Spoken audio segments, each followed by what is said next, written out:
आंतरिकतार सह स्वागत जनाऊछि और प्रणाम जनाऊछि। प्रतिवर्ष अक्टोबर मास 1 तारिख को वयस्क मानक आंतर्जातिक दिवस रूपे पालन करा जायଥାଏ। आज से दिन यार उद्देश्य है वयस्क मानक जीवन में सामना करुवा विभिन्न आह्वान मुकाबला तथा सामाजिक और व्यक्तिगत स्तर रे हासिल करिथिबा अभिज्ञता सुजोग गुड़ी को निजर भविष्यत पीढ़ीर मंगल पई हस्तांतर करने विषय रे सचेतनता सृष्टि करने यह दिवस उद्दिष्ट। यही दिवसर सुजोग नहीं आम संजोग आम भितर सचेतनता सृष्टि आमरी मान मध्यरु 4 जन अति विशिष्ट एवं उल्लेखनीय अवदान अभिज्ञता रखिथिबा अनुभवी वरिष्ठ नागरिक मानक ठाରୁ सुनिबा पई संजोग संगोष्ठी आयोजन संजोग संगोष्ठी द्वारा आज कार्यक्रम आयोजित यह ही संजोगर विशिष्टता। आम समस्ते जानिछु जीवन रे आनंद भौतिक साधनारू नुहे बरं साधनारू मिले। सफलता पई जीवन जीवार शैली शिखिबा आवश्यक।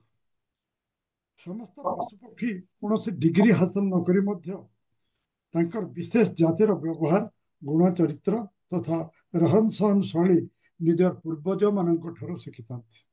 तेबे आसंतु आज आमर आज आमे आमर बड़ भाई मानक ठाରୁ तांकर अभिज्ञता शिखिबा अनेक गुड़िए सफलतार मंत्र।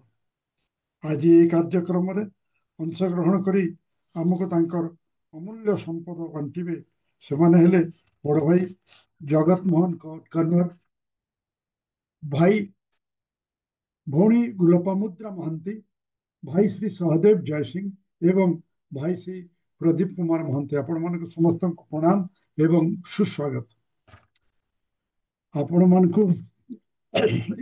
कार्यक्रम रे संचालन करिबा पई आम संगरे अछंती भौणी संयुक्ता पटनायक तथा यही कार्यक्रम को समापन करने अन्य अर्थर कहले मुंडी मारे आम सांगे अच्छा आम संजोगर वरिष्ठ प्रतिष्ठाता भाई डॉक्टर हरप्रसन्न दास।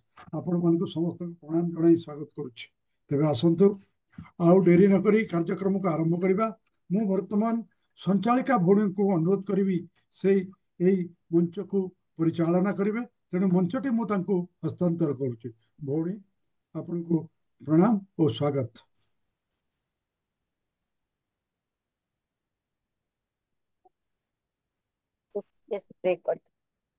भौणी म्यूट अच्छा बोधे म्यूट अच्छा संयुक्ता भौणी।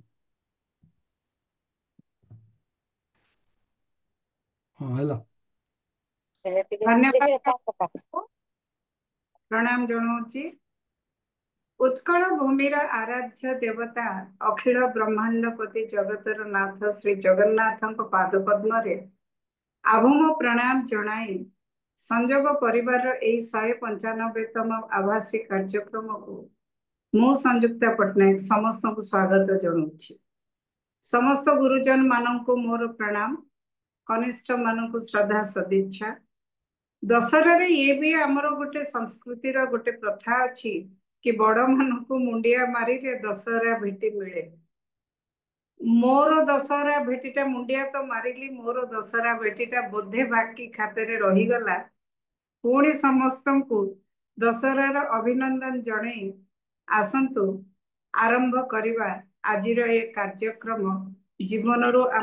जीवनरू आमर वक्ता माने कौन शिखिले आ पूर्वर मो टिके माने संक्षिप्त रे संजोग विषय रे कहिबी। हुए तो के नुआ थिबे तांको जणे दबाकू चाहिबी कि संजोग आमे जो कहूँ संजोगर आभासी कार्यक्रम। संजोग होची समभावापन्न वरिष्ठ नागरिक मानकर एक श्रृंखलित गोष्ठी। कोरोना समय भयावहता भितरु करुणार वार्ता नहीं 2020 मसीह अक्टोबर 23 तारिख दिन यार जन्म होता। संजोग डॉक्टर हरप्रसन्न दासଙ୍କର ମାନସ ସନ୍ତାନ। ତାଙ୍କରି ପ୍ରଚେଷ୍ଟାରେ ହ୍ୟୁମାନ୍ ପୋଟେନ୍ସିଆଲ ଡେଭଲପମେଣ୍ଟ ଟ୍ରଷ୍ଟର ଇଏ ଏକ ଉଦ୍ୟମ ବୋଲି କହିଲେ ଅତ୍ୟୁକ୍ତି ହେବ ନାହିଁ।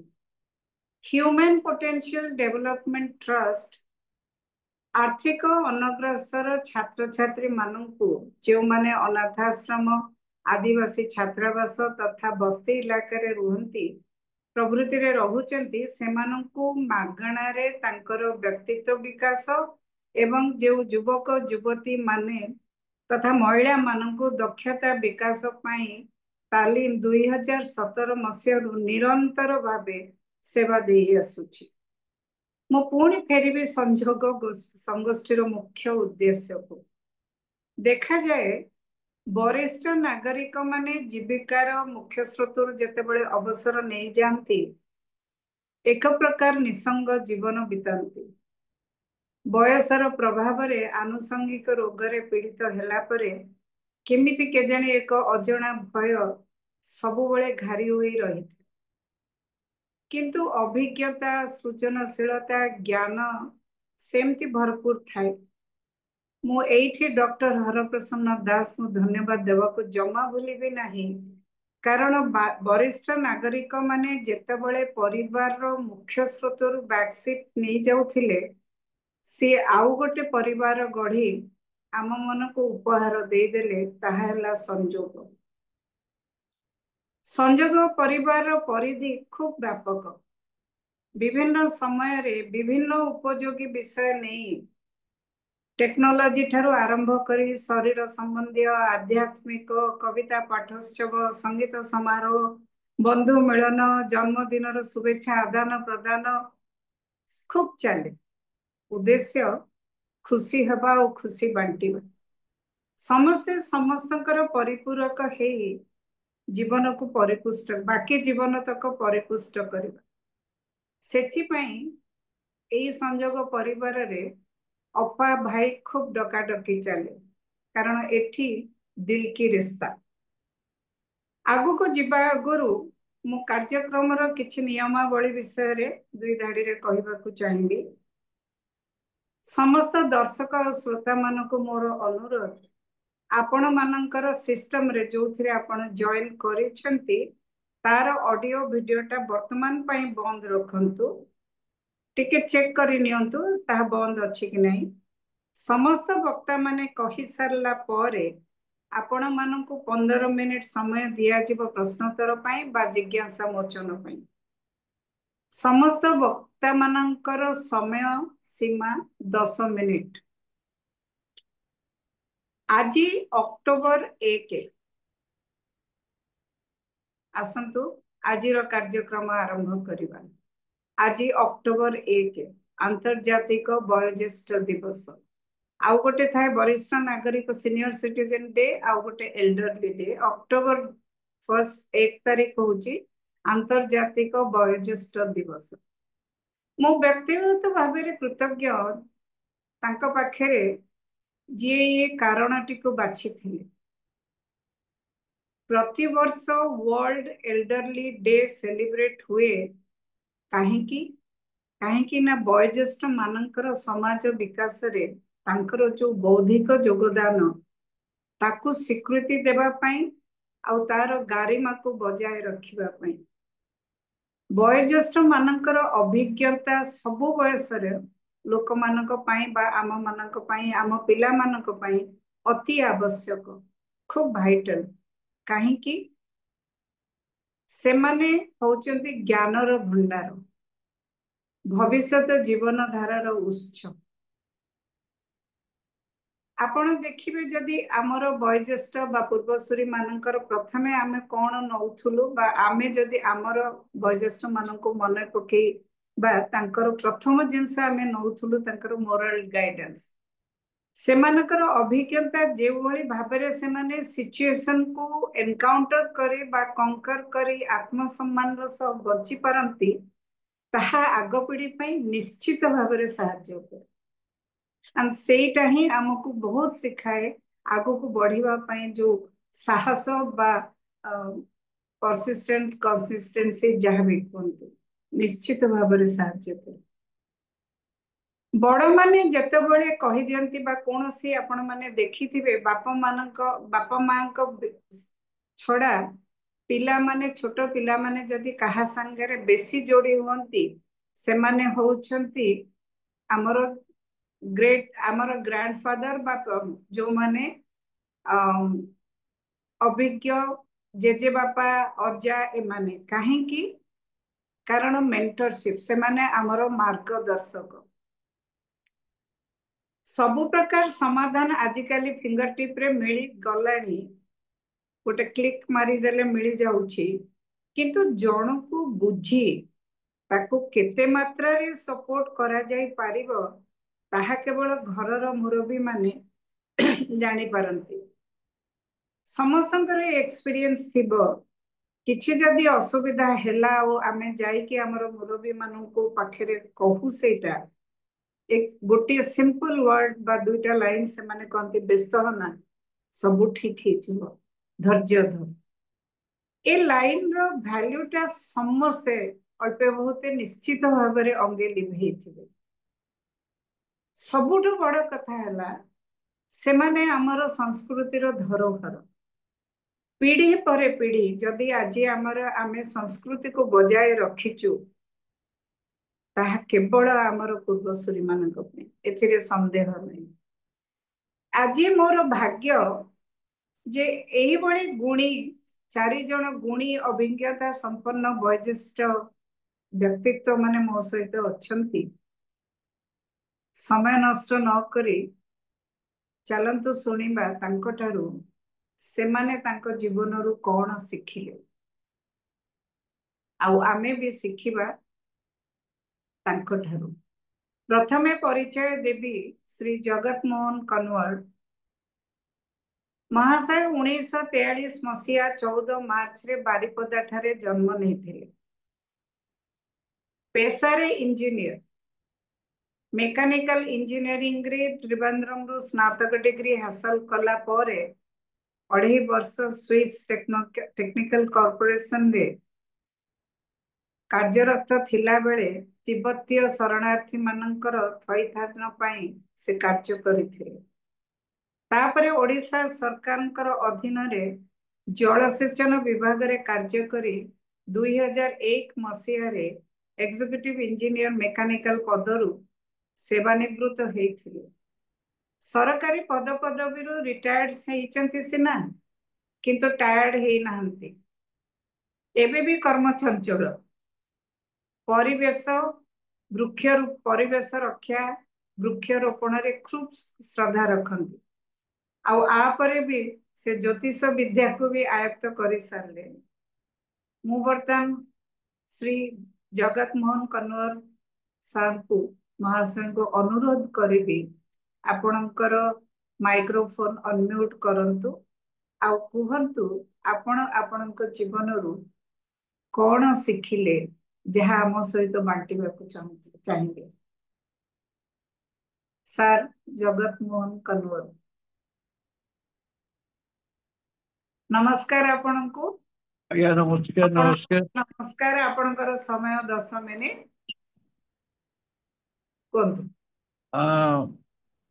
मु हूँ जगत मोहन कनवर, मेकानिकल इंजीनियर 60 मुझे पढ़ुली बारिपदारे भल पढ़ुली कही हेनी कि 5 नंबर प्री प्रोफेशनल रे मु सेकेंड डिवीजन पाइगली। तेणु फास्ट अटेम्प्ट इंजीनियरिंग टा मत मिलला नहीं, कारण आम से किए मार्गदर्शक नथिले। कौटी खाली बुर्ला को एप्लाय करते बुर्ला को राउरकेला को सेठी मिलला नहीं। किंतु जेहेतु मोर बायोलोजी था 4th ऑप्शनल, मत एससी मेडिकल रे मिलगला सीट।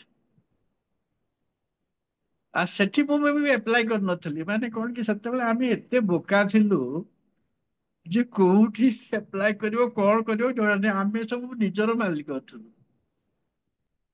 से जाओ सेठी पढ़ला बेलू गोटे मास पढ़ी मत पढ़िया भी इच्छा है माने कौन से जो डेड बॉडी को डिसेक्शन करवा भारी गंध असुविधा। ଇଞ୍ଜିନିୟରିଂ ପଢିବା ଇଚ୍ଛା ଥିଲା ବୋଲି କଣ କରିବା, ତାପରେ ଦେଇକରି କଣ ନା ଆମର 3 ଜଣ ପିଲା ଯାଉଥିଲେ ଇଞ୍ଜିନିୟରିଂ ପଢିବା ପାଇଁ କଲେଜ ଅଫ୍ ଇଞ୍ଜିନିୟରିଂ ତ୍ରିଭେନ୍ଦ୍ରମ। ଆଉ 3 ଜଣ ପିଲା ସେଠୁ କେରଳରୁ ଆସିଥିଲେ ଏଠି ପଢିବା ପାଇଁ ଏସସି ମେଡିକାଲ କଲେଜକୁ। ସେଇ ସ୍କିମରେ ମୁଁ ଚାଲିଗଲି କଲେଜ ଅଫ୍ ଇଞ୍ଜିନିୟରିଂ ତ୍ରିଭେନ୍ଦ୍ରମ ପଢିବା ପାଇଁ। ଗୋଟେ ଶିକ୍ଷା ମିଳିଲା ପ୍ରଥମ, ଯେ ଆମେ ଭାବୁଥିଲୁ ଆମେ ପାଠ ପଢିଛୁ, ସେଠି ମୁଁ ଦେଖିଲି ବହୁତ ଶିକ୍ଷିତ ଅଛନ୍ତି। ଆମର ଜଣେ ପ୍ରିନ୍ସିପାଲ ଥିଲେ ମିଷ୍ଟର ଚାକୋ ବୋଲିକିରି, ବହୁତ ବଢିଆ ସିଏ ସ୍ପିକର ଥିଲେ। ସେ ଥରେ ଗୋଟେ ଆମ ପିଅନ ସାଙ୍ଗରେ ଚାଲି ଚାଲି ଯାଉଥିଲେ। ମୁଁ ସାଙ୍ଗକୁ ପଚାରିଲି, ତୁମେ ପ୍ରିନ୍ସିପାଲ କଣ ପିଅନ ସାଙ୍ଗେ ଯାଉଛନ୍ତି? ନା ତୁମେ ଜାଣିନ, ସେ ପିଅନଙ୍କର ଭାଇ ହଉଛନ୍ତି ଡବଲ ଡକ୍ଟରେଟ, ସେମାନେ ଟେନିସ୍ ଖେଳିବା ପାଇଁ ଯାଉଛନ୍ତି। ତେଣୁ ମୋର ମାନେ ଚିନ୍ତାଧାରା ସେଇଠି ସବୁ ବଦଳିଲା ଆସ୍ତେ ଆସ୍ତେ। ଆଚ୍ଛା, ଆମେ ଯେହେତୁ ବାରିପଦାରେ ଘର, ସେମିତି ଆମର ଏକ୍ସପୋଜର ନଥିଲା। ତେଣୁ ସେଠି ଯୋଉ ଏକ୍ସପୋଜରଟା ମତେ ମିଳିଲା, ଆଉ ମୁଁ ଦେଖିଲି ସେମାନେ ବହୁତ ସିନସିୟର। ଆଉ ମୁଁ ଯେହେତୁ ଗୋଟେ କ୍ଷତ୍ରିୟ ପରିବାର ଥିଲେ, ଆମେ ସବୁ ଢିଲା କାମ ସବୁ, ମାନେ କଣ କି ପାଠ ପଢିବାନି, ବୁଲିବା, ମଜା କରିବା, ଏସବୁ ଆମର ସବୁ ପେଶା। ସେଇଠି ମତେ ବହୁତ ବଡ ଶିକ୍ଷା ମିଳିଲା ପ୍ରଥମରେ। ତାପରେ ସେକେଣ୍ଡ ହେଲା, ଯେତେବେଳେ ମୁଁ ଇଞ୍ଜିନିୟରିଂ ପାସ୍ କଲି, ମୁଁ ଭାବୁଥିଲି ଇଞ୍ଜିନିୟର ହେଇଗଲି ତ ଚାକିରି ମିଳିଯିବ, ଆରାମସେ ରହିବ, ଆଉ କଣ। ଦେଖିଲା ବେଳକୁ ଚାକିରି ନାହିଁ।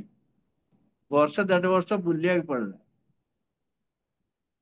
ତାପରେ ଡକ୍ଟର ନିହାର ପାଣିଗ୍ରାହୀ, ଯିଏ ଦିବ୍ୟଲୋଚନ ପାଣିଗ୍ରାହୀଙ୍କର ପୁତ୍ର, କାଲଚରଣ ପାଣିଗ୍ରାହୀଙ୍କର ପୁତ୍ରା, ସିଏ କହିଲେ ତମେ ଯିବ? ମୁଁ କହିଲି ହଁ ଯିବି। ନା ତମେ ମେକାନିକାଲ କରିପାରିବ ସିଭିଲ କାମ? ମୁଁ କହିଲି କରିପାରିବି। ସେ ନେଇଗଲେ। ପ୍ରଥମ ହେଲା କଣ କି, ସେ 500 ଟଙ୍କାରେ ମୋ ଚାକିରି ମିଳିଥିଲା ସେତେବେଳେ।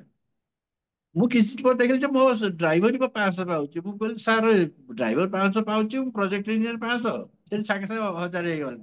ମାନେ 72-63 ମସିହାରେ 1000 ଟଙ୍କା ବହୁତ ବଡ ଜିନିଷ। ସେ ଯାଉ ସେଇଟା ତାପରେ 74 ଜାନୁଆରୀରେ ସରିଗଲା ସେଠି, ମାନେ ସେଟା ୱାଇଣ୍ଡ ଅପ୍ ହେଇଗଲା। କଣ କରିବି, ଚାରିଆଡେ ବୁଲିବାକୁ ପଡିଲା। କିନ୍ତୁ 1000 ଯେହେତୁ ବେସିକ ଥାଏ, ମତେ ସବୁଆଡୁ ଆସିଲା ଇଣ୍ଟରଭ୍ୟୁ, କୋଉଠି ମତେ ମିଳିଲାନି। କାହିଁକି ନା ମୁଁ ସିଭିଲ କାମ କରୁଛି, ମେକାନିକାଲ ଇଞ୍ଜିନିୟର। ତେଣୁ ମୁଁ ଅନଫିଟ ହେଇଗଲି। କଟକରେ ସୁମିମଳଙ୍କ ପାଖରେ ବଲ ତାପରେ 6 ମାସ ଶିଖିଲି। ଶିଖିଲା ପରେ ସେଇଟା ହଉଛି ମେକାନିକାଲ ମୋର ପ୍ରଥମ ପାଦ। ତାପରେ ମୋ ପାଖକୁ ଆସିଲା ଆମର ଯୋଉ କେଡାର ଆସେ, କେଡାର ଲିଷ୍ଟ ଆସିଲା। ମୁଁ ବାଲିମେଳା ପ୍ରୋଜେକ୍ଟ ଜଏନ କଲି। ସେଠି 2-3 ବର୍ଷ ପରେ ଆସିଲି କୋଲା ପ୍ରୋଜେକ୍ଟ କୁ, ପ୍ରୋଜେକ୍ଟ। ସେଠି 10 ମାସ ପରେ ମହାନଦୀ ବ୍ୟାରେଜ କୁ ଆସିଲି। ମହାନଦୀ ବ୍ୟାରେଜ ଆସିଲି କାହିଁକିନା ମୋ ପିଲାଙ୍କୁ ପାଠ ପଢିବା ପାଇଁ। ଭାଗ୍ୟ ଭଗବାନ ମତେ ଏତେ ଆଶୀର୍ବାଦ କଲେ ଯେ, ସେଇଠି ପିଲାମାନେ ବୋର୍ଡ ସ୍କୁଲରେ ପଢିଲେ, ରେଭେନ୍ସା କଲେଜରେ ପଢିଲେ। ବର୍ତ୍ତମାନ ଗୋଟେ ପୁଅ ଡକ୍ଟର, ଗୋଟେ ଇଞ୍ଜିନିୟର, ଆଉ ଜଣେ ମୋର ସିଏ ଦୋହାରେ ଅଛି ଝିଅ। ଏଇଆ ହଉଛି ଯେ ସେଇଠି ଯୋଉ ପଇସା ପାଇଲେ ଆସିଲା ବେଳକୁ, ଡକ୍ଟର ପାଣିଗ୍ରାହୀ ସେ ଯେହେତୁ ମାନେ ବହୁତ ଭଲ ଅଫିସର ଥିଲେ, ସେ ସେତେବେଳେ ମତେ କହିଲେ ଯେ you go do your work. When we kill somebody, you come to me, not before that. This was the advice given by Dr. N.R. Panigrahi.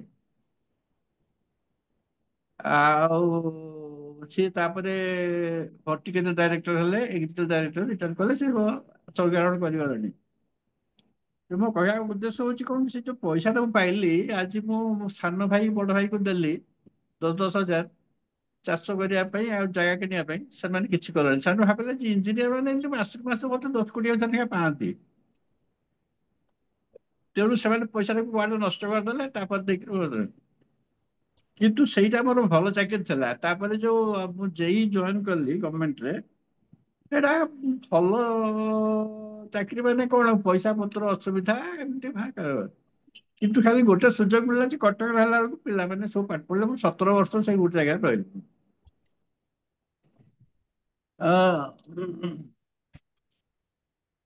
A time ହେଇଯିବ ବୋଧେ ନା ଆଉ କେତେ ସମୟ ଅଛି? ଅଛି ସାର୍, କୁହନ୍ତୁ। ସେ ବର୍ତ୍ତମାନ କଣ ହଉଛି କି, ମତେ 83 ବର୍ଷ ହେଲାଣି। ଏବେ ମୁଁ ଗୋଟେ ସୁଯୋଗ ପାଇଲି, ମୋ ପୁଅ ଡକ୍ଟର, ସେମାନେ ଡକ୍ଟର ଗ୍ରୁପ ଯାଉଥିଲେ ଟୋକିଓ, ମତେ ନେଇକି ବି ଗଲେ। ନର୍ମାଲି କଣ, ସେମାନେ ବୁଢା ବୁଢୀକୁ ସେମାନେ କିଏ ପସନ୍ଦ କରନ୍ତିନି। କିନ୍ତୁ ଭାଗ୍ୟ ଭଲ ଯେ ମୁଁ ତାଙ୍କ ସାଙ୍ଗେ ଚାଲିଲି। ଗୋଟେ ଜାଗାରେ ଆମେ ଯାଇଥିଲୁ, ସେ ଯୋଉ ତାଙ୍କର ଏମ୍ପେରାର ତାଙ୍କର ଯୋଉ ପ୍ୟାଲେସ ଅଛି, ସେ ପ୍ୟାଲେସରେ ବହୁତ ବଡ ଏରିଆ। କହିଲେ ମଉସା ଆପଣ ତ ଚାଲି ପାରୁଛନ୍ତି। ମୁଁ କହିଲି ହଉ ଚାଲୁଛି, କଣ ମୁଁ ସବୁଦିନ ସକାଳେ ଚାଲେ, ଆଉ ଚାଲିବିନି କାହିଁକି? ଆଉ ତେଣୁ ସେମାନେ ସବୁ ସବୁ ମିଶିଗଲେ, ଗୋଟେ ଭଲ ଗ୍ରୁପରେ ହେଇଥିଲା। ଆମେ ସବୁଆଡେ ବୁଲି ବୁଲା କରି ମୁଁ 29 ତାରିଖରେ ଫେରିଲି। ଆଉ ସେଠି ଦେଖିଲି ଯେ ମାନେ କଣ କି ଆକ୍ଚୁଆଲି ମାନେ କଣ କି ଆମେ ଆକ୍ଚୁଆଲି ମାନେ କିଛି ନୁହଁ ତାଙ୍କ ସହିତ ତୁଳନା। ରାସ୍ତାଘାଟ ଏତେ ସୁନ୍ଦର। ମୁଁ ଯେହେତୁ ଇଞ୍ଜିନିୟର ଦେଖିଲି ଯେ ରାସ୍ତାଘାଟରେ ମାନେ ଯୋଉ ଅଛି ସବୁବେଳେ ଚିକଣ ଢାଲୁ ହେଇକି ରହିଛି ଗୋଟେ ସାଇଡରେ। ଆଉ ମାନେ ଘରେ ଯେମିତି ମାର୍ବୁଲ ଟାଇଲ କାଟି କରାଥାଏ, ସେଟା ରାସ୍ତାରେ ବି ସେମିତି ତିଆରି ହେଇଛି। ଆଉ ପରିଷ୍କାର ପରିଚ୍ଛନ୍ନ। ଏଠି ତ ଆମର ରାସ୍ତାଘାଟ କହିବା ମାନେ ଦୁଃଖ ଲାଗୁଛି ଦେଖିକରି ମତେ। ଆଜ୍ଞା ଆଜ୍ଞା। ତେଣୁ ଫେରି ଆସିଲି। ଯାହା ହଉ ମତେ ଭାଗ୍ୟ ଭଲ। ଆଉ ଏଇ ବୟସରେ ବି ଆମେ ବୁଲି ଆସିଲୁ, ଭଲ ଲାଗିଲା। ଆଉ ସେମାନେ ମାନେ ଜାପାନିଜ ମାନେ ଦେଖିବା କଥା। ତାଙ୍କର କଣ କହନ୍ତି ଶିକୁଟା। ଶିକୁଟା ମାନେ ଆ ସେବା ଆଉ ସାହାଯ୍ୟ କରିବା ହଉଛି ସି। କୋଟା ହଉଛି ମାନେ କଣ, ଗୋଟେ ଗୋଟେ ପଦ୍ଧତି ପ୍ରୋଗ୍ରାମ, ମାନେ ରିଡିଙ୍ଗ କୋଟା, ଡାଇନିଂ କୋଟା, ଏଇ ସବୁ ଟାଇପର ସବୁ। ହଁ। ଆଉ ଶିଖିଗଲା ପରେ ଠାରୁ ଏ ବିଷୟରେ ଆଉ ଥରେ ଆପଣଙ୍କର ଭ୍ରମଣ କାହାଣୀ, କିନ୍ତୁ ମୋ ପାଖରେ ସମୟ କମ, ଆହୁରି ବି ଆମର ଗେଷ୍ଟ ଅଛନ୍ତି। ଆଉ କେତେ ସମୟ ଅଛି? ଆଉ କେତେ ସମୟ ଅଛି? ସରିଗଲାଣି ଆପଣଙ୍କ ସମୟ। ହଉ ହଉ, ବହୁତ ଧନ୍ୟବାଦ। ମତେ ଆପଣଙ୍କ ନମସ୍କାର ଭ୍ରମଣ ନମସ୍କାର। କାହାଣୀ ନିଶ୍ଚୟ ଶୁଣିବୁ ଦିନେ ଆଉ ହୁଁ ଥରେ ପୁଣି ବସିକିରି। ଆମର ତ ହୁଁ। ଆଗକୁ ଆସୁଛି ଆମର ଯୋଉ ବାର୍ଷିକ ବନ୍ଧୁ ମିଳନ, ଆମର ସେତିକିବେଳେ ବସିକି ଶୁଣିବା। ଆରେ ମୁଁ ଭାବୁଥିଲି ସମୟ ବୋଧେ ହବ, ମତେ କହିବା ଜାଣିନି ତ, କିନ୍ତୁ କୋଉ କହି 10 ମିନିଟ ପଳେଇଗଲା। ହଉ, ସମସ୍ତେ ନମସ୍କାର। ଆଜ୍ଞା।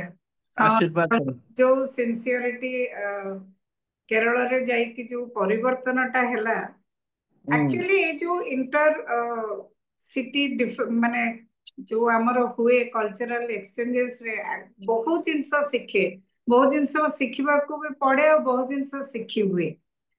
ମୋର ପରବର୍ତ୍ତୀ ବ୍ୟକ୍ତିତ୍ବ ଆମ ସମସ୍ତଙ୍କର ଅପା, ଲୋପା ଅପା, ଶ୍ରୀମତୀ ଲୋପାମୁଦ୍ରା ଅବଶ୍ୟ। ମହାନ୍ତିଙ୍କୁ ମୁଁ ହୁଁ। ଅନୁରୋଧ କରିବି, ଆପଣ ଅନମ୍ୟୁଟ କରନ୍ତୁ।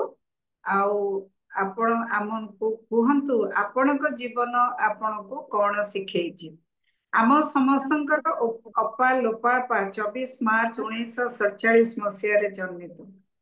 ଅପା ଏକାଧାରରେ ଜଣେ ଶିକ୍ଷାବିତ୍, ଖ୍ୟାତନାମା ସମାଜସେବୀ, ସାହିତ୍ୟିକ, ବହୁ ପ୍ରାକ୍ତନ ରାଜ୍ୟ ମହିଳା କମିଶନର ଅଧ୍ୟକ୍ଷ ଭାବରେ ସେ ଯୋଉ ଅଲିଭା ସ୍ୱାକ୍ଷର ଛାଡି ଯାଇଛନ୍ତି, ତାହା ଏବେ ବି ସ୍ମରଣୀୟ। ଏବେ ବି ଥକି ନାହାନ୍ତି ସେ। ସମାଜର ସଂସ୍କାରରେ ଆଣିବାକୁ ଏବେ ବି ସେ କାର୍ଯ୍ୟରତ। ଜଣେ ଗାଳ୍ପିକା ଭାବରେ ସେ ସାରସ୍ୱତ କ୍ଷେତ୍ରରେ ମଧ୍ୟ ବେଶ ଖ୍ୟାତି ଲାଭ କରିଛନ୍ତି। ନିକଟରେ ତାଙ୍କର ପିତା କଥା ସମ୍ରାଟ ସୁରେନ୍ଦ୍ର ମହାନ୍ତିଙ୍କ ଲିଖିତ ତାଙ୍କ ପୁସ୍ତକ ଲୋକାପୁଅ ସୁରିଆର ଉନ୍ମୋଚନ ହେଇଛି, ଯାହାକି ବହୁ ପାଠକୀୟ ଆଦୃତ ଲାଭ କରିଛି। ଅପା, ଏଥର କୁହନ୍ତୁ ଆପଣଙ୍କୁ ଆପଣଙ୍କ ଜୀବନ କଣ ଶିଖେଇଛି। ଆପଣଙ୍କର ସମୟ ସୀମା 10 ମିନିଟ। ନମସ୍କାର। ଶୁଭୁଛି? ନମସ୍କାର। ହଁ ଆଜ୍ଞା, ନମସ୍କାର ସମସ୍ତଙ୍କୁ। ଶାରଦୀୟ ଅଭିନନ୍ଦନ। ଆପଣଙ୍କୁ ବି। ନିଶ୍ଚୟ ଆପଣ ମୁଁ ଟିକେ ନିଜକୁ ଭିଡିଓ ଟା ଅନ୍ କରିବେ। ଆକ୍ଚୁଆଲି ମୋର ଲାଗିଛି ନେବୁଲାଇଜର, ମୁଁ ଭିଡିଓ ଟା ଅନ୍ କରିବି ନାହିଁ। ପ୍ଲିଜ। ଆଜ୍ଞା ଆଜ୍ଞା ଆଜ୍ଞା ଆଜ୍ଞା ଆଜ୍ଞା। ମୋ ଦେହଟା ଭଲ ନାହିଁ, ନେବୁଲାଇଜର ଲାଗିଛି। ମୁଁ କହିବିନି ବୋଲି ବସିଥିଲି, ତେଣୁ ବାଧ୍ୟ ହେଇକି କହୁଛି। ଯେତିକି ପାରିବେ, ଅପା ନେବୁଲାଇଜର ଲଗେଇଛନ୍ତି, ତେଣୁ ଯେତିକି ପାରିବେ। ମୁଁ ଧଇଁସା ତେଣୁ 10 ମିନିଟ କହିବି, ପ୍ଲିଜ। 10 ମିନିଟ ଭିତରୁ ଆଜ୍ଞା ଆଜ୍ଞା ଆଜ୍ଞା। ମୁଁ ପ୍ରଥମେ ଶ୍ରୀଯୁକ୍ତ ହରପ୍ରସନ୍ନ ଦାସ, ସୁତାର ଭାଇ, ସଂଯୁକ୍ତା, ସମସ୍ତଙ୍କୁ ଧନ୍ୟବାଦ ଦେବି। ଏଇ ଯୋଉ ବୟସ୍କ ମାନଙ୍କୁ ଗୋଟେ ବଞ୍ଚିବାକୁ ନିଜ ପରିବାର ଛଡା ଗୋଟେ ଇମୋସନାଲ ପରିବାର ଦରକାର। ସିଏ ଯଦି ସଂଯୁକ୍ତା ପ୍ରଥମରୁ କହିଲେ, ଏ ସଂଯୋଗରେ ସାର୍ ମ୍ୟାଡମ ନାହାନ୍ତି ଏଠି, ଭାଇ, ଅପା, ଭଉଣୀ, ସବୁ ଭିଡ ଭିତରେ ଯୋଉଠି ଦେଖିଲେ ସଂଯୋଗର ଗୋଟେ ଲୋକକୁ, ମନ ହୁଏ ଚିତ୍କାର କରି ଡାକିବାକୁ, ଦେଖ ମୋର ଗୋଟେ ଭାଇଟେ ଅଛି, ସଂଯୁକ୍ତା ବୋଲି ଭଉଣୀଟେ ଅଛି, ବିଜୟଲକ୍ଷ୍ମୀ ଅଛି, ସମସ୍ତେ ଅଛନ୍ତି। ବୟସ୍କ ଲୋକମାନଙ୍କୁ गोटे चिन्हिबार दरकार। मो जीवन रे जेतेबेले मु जदिओ भुवनेश्वर आसुथिली किंतु मो स्वामी मरीगला परे मु जब 2023 रे पुओ घरे आसिक रही बोली स्थिर कली डाक्तर जोगु मु कहबी मते संजोग पुणी गोटे बंचिबार गोटे अधिकार देला। तू ହୁଁ, बंचिबू तोर स्वामी नथिले भी तोर बापा नथिले भी पिलाମାନେ ଯଦିଓ ବୁଝୁଛନ୍ତି କିନ୍ତୁ ସେମାନେ ତୋ ଇମୋସନ ଟା ବାଣ୍ଟିବାକୁ ରହିନାହାନ୍ତି। ତୋ ଇମୋସନ ବାଣ୍ଟିବାକୁ ଆମେ ମାନେ ଅଛନ୍ତି। ତେଣୁ ମୁଁ ପ୍ରଥମରେ ମୋ ଜୀବନରୁ ଏଇ କଥା ଶିଖିଲି ସଂଯୋଗଠୁ। ଜୀବନର ଶେଷ ପାହାଚରେ ପହଞ୍ଚି ଶ୍ରଦ୍ଧେୟ ହରପ୍ରସନ୍ନ, ସୁତାର ଭାଇ, ସଂଯୁକ୍ତା, ବିଜୟଲକ୍ଷ୍ମୀ, ସଲିଳା ସମସ୍ତେ ମୁଁ ଯୋଉ ଆମେ ଯୋଉ ଏକାମ୍ର କାନନ ବାବାଜୀ ଏକାଠି ବସୁ ସେଠି ପ୍ରକୃତରେ ଆମେ ଗୋଟେ ପରିବାର। ସଂଯୋଗ ଗୋଟେ ଅନୁଷ୍ଠାନ ନୁହେଁ, ସଂଯୋଗ ଗୋଟେ ଇମୋସନାଲ ପରିବାର। ଆଉ ଯାହାର ବୟସ୍କ ଲୋକ ହଉଛନ୍ତି ଜଗନ୍ନାଥ। ଆମେ ସମସ୍ତେ କୋଉଠି ନା କୋଉଠି ଜଗନ୍ନାଥଙ୍କୁ ନିଜର ଆରାଧ୍ୟ ଭାବୁ ଏବଂ ଜଗନ୍ନାଥଙ୍କୁ ଡାକି ଆମେ ଚାଲିଛୁ। ଆମ ଭିତରେ ହୁଏତ କିଛି ଡିଫରେନ୍ସ ନାହିଁ, କାରଣ ବୟସ୍କ ହେଇଗଲା ପରେ କାହାର କେତେ କଣ ଅଛି, କାହାର କେତେ କଣ ନାହିଁ, ସେ କିଛି ନାହିଁ। ଆମେ ଆସିଛୁ, ଆମେ ସମସ୍ତେ ଜାଣୁଛୁ କେତେବେଳେ ନା କେତେବେଳେ କାହାର ଗୋଟେ ସଟର ପଡିଯିବ ଏବଂ ସଟର ପଡିବା ପୂର୍ବରୁ କିଛି ନେଇକିରି ଆସିନଥିଲୁ। କର୍ମଟାକୁ ନେଇକି ଆସିଥିଲୁ, ଭାଗ୍ୟଟାକୁ ନେଇକି ଆସିଥିଲୁ, ଗଲାବେଳେ ଛାଡି ଦେଇ ଯିବୁ।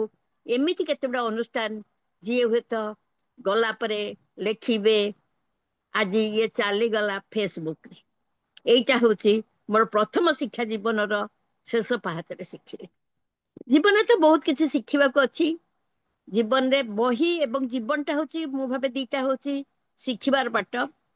ବହି ପଢିଲେ ଜ୍ଞାନ ଆସେ, କିନ୍ତୁ ସେ ଜ୍ଞାନଟାକୁ ଆମେ କେତେ ଦୂର ଜୀବନରେ ଲଗେଇ ପାରିବୁ ନ ଲଗେଇ ପାରିବୁ ଆମେ ଜାଣିନଥାଉ। କିନ୍ତୁ ଜୀବନରେ ଆମେ ଯୋଉଟା ଶିଖୁ ଏବଂ ସେଇଟାକୁ ଆମେ ଯଦି ଲଗେଇ ଦଉ ଜୀବନଟା ସୁଖମୟ ହେଇଯାଏ। ଶ୍ରଦ୍ଧା ଆଜ୍ଞା ସଂଯୁକ୍ତା ଠିକ ଗୋଟେ ଭଲ କଥା କହିଲେ। ଜୀବନରେ ଗୋଟିଏ ଲୋକ କହେ, ଜଣେ ବୟସ୍କ ଲୋକ କହେ, ସବୁବେଳେ ସୁଖ ସମୟ ରହିବନି କି ସବୁବେଳେ ଦୁଃଖ ସମୟ ରହିବନି, ହ୍ୟାଭ ଏ ପେସେନ୍ସ। ସେଇ କଥାଟା ମୁଁ ପିଲାଦିନୁ ଶିଖିଲି ନିଜ ପରିବାର ଏବଂ ଭାଗବତ ଟୁଙ୍ଗିରୁ ଶିଖିଲି। ମଣିଷ କିଛି ନେଇକିରି ଆସିନଥାଏ, କିଛି ନେଇକିରି ଯାଇନଥାଏ। ଆମେ ଠାକୁର ପୂଜା କଲେ ଘଣ୍ଟା ଘଣ୍ଟା କିଛି ମିଳିବନି। ଆମେ ଯଦି ଗୋଟେ ଲୋକର ମନ ବୁଝି ନ ପାରିବା, ଗୋଟେ ଲୋକକୁ ଖାଇବାକୁ ନ ଦେଇ ପାରିବା, ଯଦି ଗୋଟେ ଲୋକର ଆଖିରୁ ଲୁହ ପୋଛି ନ ପାରିବା, ତାହେଲେ ଠାକୁର ପୂଜା କରି କିଛି ଲାଭ ନାହିଁ। ମତେ ଦୁଃଖ ଲାଗୁଛି ଆମେ ଭୁବନେଶ୍ଵର ସହରରେ ଆମେ ଦେଖୁଛୁ 153ଟା ମେଢ ହେଇଛି, କେତେ ବାଜା, କେତେ ଲାଇଟ। ପ୍ରକୃତରେ ଆମେ ଯଦି ସେଇ ଗୋଟିଏ ମେଢ କରି ଗୋଟିଏ ଦୁର୍ଗାଙ୍କୁ ଯଦି ନିଜ ମନ ଭିତରେ ଡାକି ସେଇ ଟଙ୍କା ଯଦି କୌଣସି ଅନୁଷ୍ଠାନରେ କୌଣସି ଗରିବ ଲୋକର ଜୀବନ କରିପାର, ଯାହା ପିଲାକୁ ଯଦି ଆମେ ପାଠ ପଢେଇବାକୁ ବାହାରକୁ ପଠେଇ ପାରୁ, ତାହେଲେ କେତେ ଭଲ ହୁଅନ୍ତାନି। ମା ଦୁର୍ଗା କଣ ଚାହିଁଥିଲେ ଏମିତି ସବୁ ମେଢ କରି ବାଜା ବଜେଇ ତାଙ୍କର ରୋଷଣୀ କରିବା? ଦୁର୍ଗା ପୂଜା କାହିଁକି ଆହ୍ୱାନ ହୁଏ? ଆମର ଯଦି ଇତିହାସ ଦେଖିବୁ, ଆମ ମାନଙ୍କ ଘରେ ଦୁର୍ଗା ପୂଜା ହୁଏ। ଆମ ମାନଙ୍କର ସବୁ କଳସ ପୂଜା ହୁଏ ଏବଂ ପୀଠ ମାନଙ୍କରେ ଯୋଉ ମା ଦେବୀ ଅଛନ୍ତି ସେଠି ଷୋଳ ପୂଜା ହୁଏ ମୂଳାଷ୍ଟମୀ ଠାରୁ। କିନ୍ତୁ ଆଜିକାଲି ଆମେ ମାନେ ଯୋଉଟା ମୋ ଜୀବନରୁ ଶିଖିଲି ଏବଂ ମତେ ବଡ ବେଶ ଦୁଃଖ ଲାଗୁଛି, ଯୋଉ ସଂସ୍କୃତି କଥା ସଂଯୁକ୍ତା ଭଉଣୀ କହିଲେ, ବର୍ତ୍ତମାନ ଆମେ ମାର୍କେଟିଂ ଇକୋନୋମିରେ ଏତେ ପଶି ଯାଇଛୁ ଯେ ଆମେ ଭୁଲି ଯାଉଛୁ କାହାକୁ ଖାଇବାକୁ ଦବା, କାହା ଆଖିରୁ ଲୁହ ପୋଛିବା, କାହାକୁ ଟର୍ଚର କରିବା। ଆମେ ପ୍ରତ୍ୟେକ ମୁହୂର୍ତ୍ତରେ କୋଉଠି ନା କୋଉଠି କାହାକୁ ଦୁଃଖ ଦଉଛୁ, କାହା ଆଖିରେ ଲୁହ ଆଣୁଛୁ। ଏଇଟା ଯେ ମାର୍କେଟ ଇକୋନୋମି, ଏଇଟାକୁ ଆମର ଯୋଉ ଆଗତ ଭବିଷ୍ୟତ ଆସୁଛନ୍ତି, ଯୋଉ ପିଲାମାନେ ଆସୁଛନ୍ତି, ତାକୁ ଗଢିବାକୁ ପଡିବ। ଏଇ ଗଢିବା ଦାୟିତ୍ୱଟା ହଉଛି ମା ମାନଙ୍କ। କାରଣ ମା ମାନେ, ବାପା ମାନେ ହୁଏତ ରାସ୍ତା ଧରିକି ରାସ୍ତାରେ ଚାଲିବା ଶିଖେଇଥାନ୍ତି, କିନ୍ତୁ ମା ମାନେ ସଂସ୍କୃତି ସଂସ୍କାର ଶିଖେଇଥାନ୍ତି।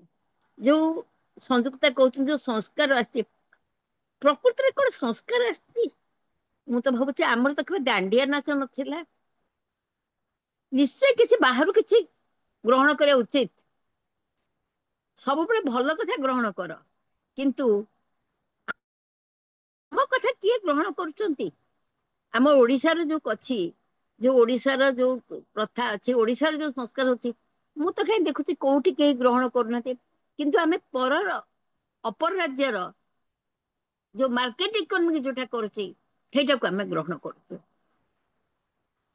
ଦ୍ୱିତୀୟ କଥା, ଲେକ୍ଚର ଥିଲାବେଳେ ମୁଁ ଜାଣିଥିଲି, ମୁଁ ନିଜକୁ ଗୋଟେ ସ୍ତ୍ରୀ ଭାବରେ ନିଶ୍ଚୟ ଗର୍ବ କରେ। ମୁଁ ଗର୍ବ କରେ ଜଗନ୍ନାଥ ଦେଶରେ ଜନ୍ମ ହେଇଛି। ମୁଁ ଗର୍ବ କରେ ମୁଁ ଗୋଟେ ଏମିତି ବାପା ପାଇଥିଲି, ଏମିତି ମା ପାଇଥିଲି, ଏମିତି ଗୋଟେ ପରିବାର ପାଇଥିଲି। ମୁଁ ଗର୍ବ କରେ ଏମିତି ସ୍ଵାମୀ ପାଇଥିଲି, ଏମିତି ଗୋଟେ ଶାଶୁ ପାଇଥିଲି, ଏମିତି ପିଲାମାନେ, ମୋର ଗୋଟେ ଏକାନ୍ନବର୍ତ୍ତୀ ପରିବାର ଅଛି। ସବୁ ଗର୍ବ ଭିତରେ ମୋର ଇମୋସନାଲି ଯୋଉମାନେ ଅଛନ୍ତି ସେମାନଙ୍କ ପାଇଁ ଗର୍ବ କରେ। ଏଗୁଡାକ ମୁଁ ଭାବେ ମୋର ପୂର୍ବ ଜନ୍ମର କର୍ମର ଫଳ।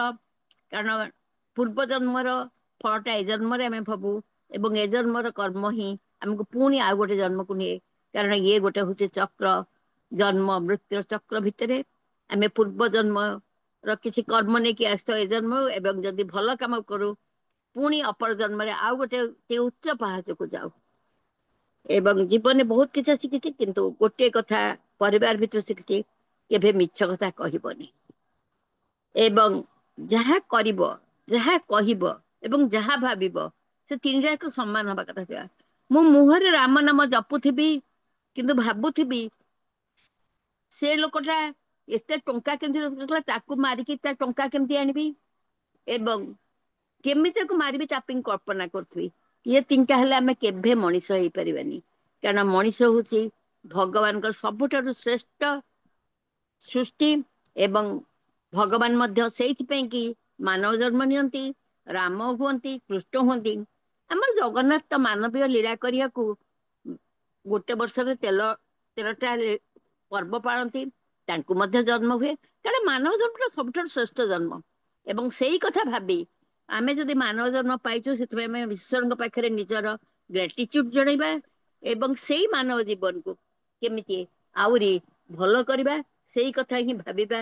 ଏବଂ ମାନବ ଜୀବନ ନଥିଲେ କିଛି ପାଇନଥାନ୍ତା। ସେଇଥିପାଇଁ ହୁଏତ ପୃଥିବୀରେ କେତେ କିଏ କଣ ଲେଖି ଯାଇଛନ୍ତି, କିନ୍ତୁ ଭୀମ ଭୋଇ ଯାହାକୁ କୁହନ୍ତି ଅନ୍ଧ, ସିଏ ଲେଖିଲେ ଯୋଉ ମୋ ଜୀବନ ପଛେ ନର୍କେ ପଡିଥାଉ ଜଗତ ଉଦ୍ଧାର ପାଉ, ସେଇ କଥା ହିଁ କେବଳ ୱାର୍ଲଡ ର UN ରେ ଲେଖା ହେଇଛି, କୌଣସି କବିତା ଲେଖା ହେଇନି। ତେଣୁ ମାନବ ସେବା, ମାଧବ ସେବା, ଆମେ ମଣିଷ ଜନ୍ମ ପାଇଛେ, ସେଇଟା ହିଁ ମୁଁ ଜୀବନରେ ଶିଖିଛି। ମୁଁ ଯଦି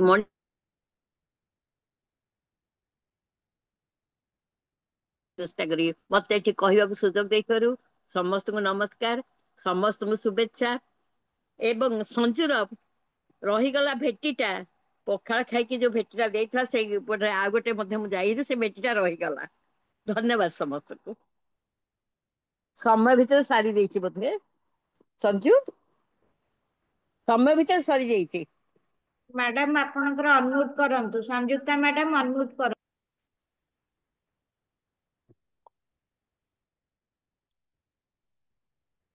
ଅନମ୍ୟୁଟ ଅଛି ତ? ସୁସ୍ମିତା ମତେ ଅନମ୍ୟୁଟ କରିଦଉଛି ବୋଧେ।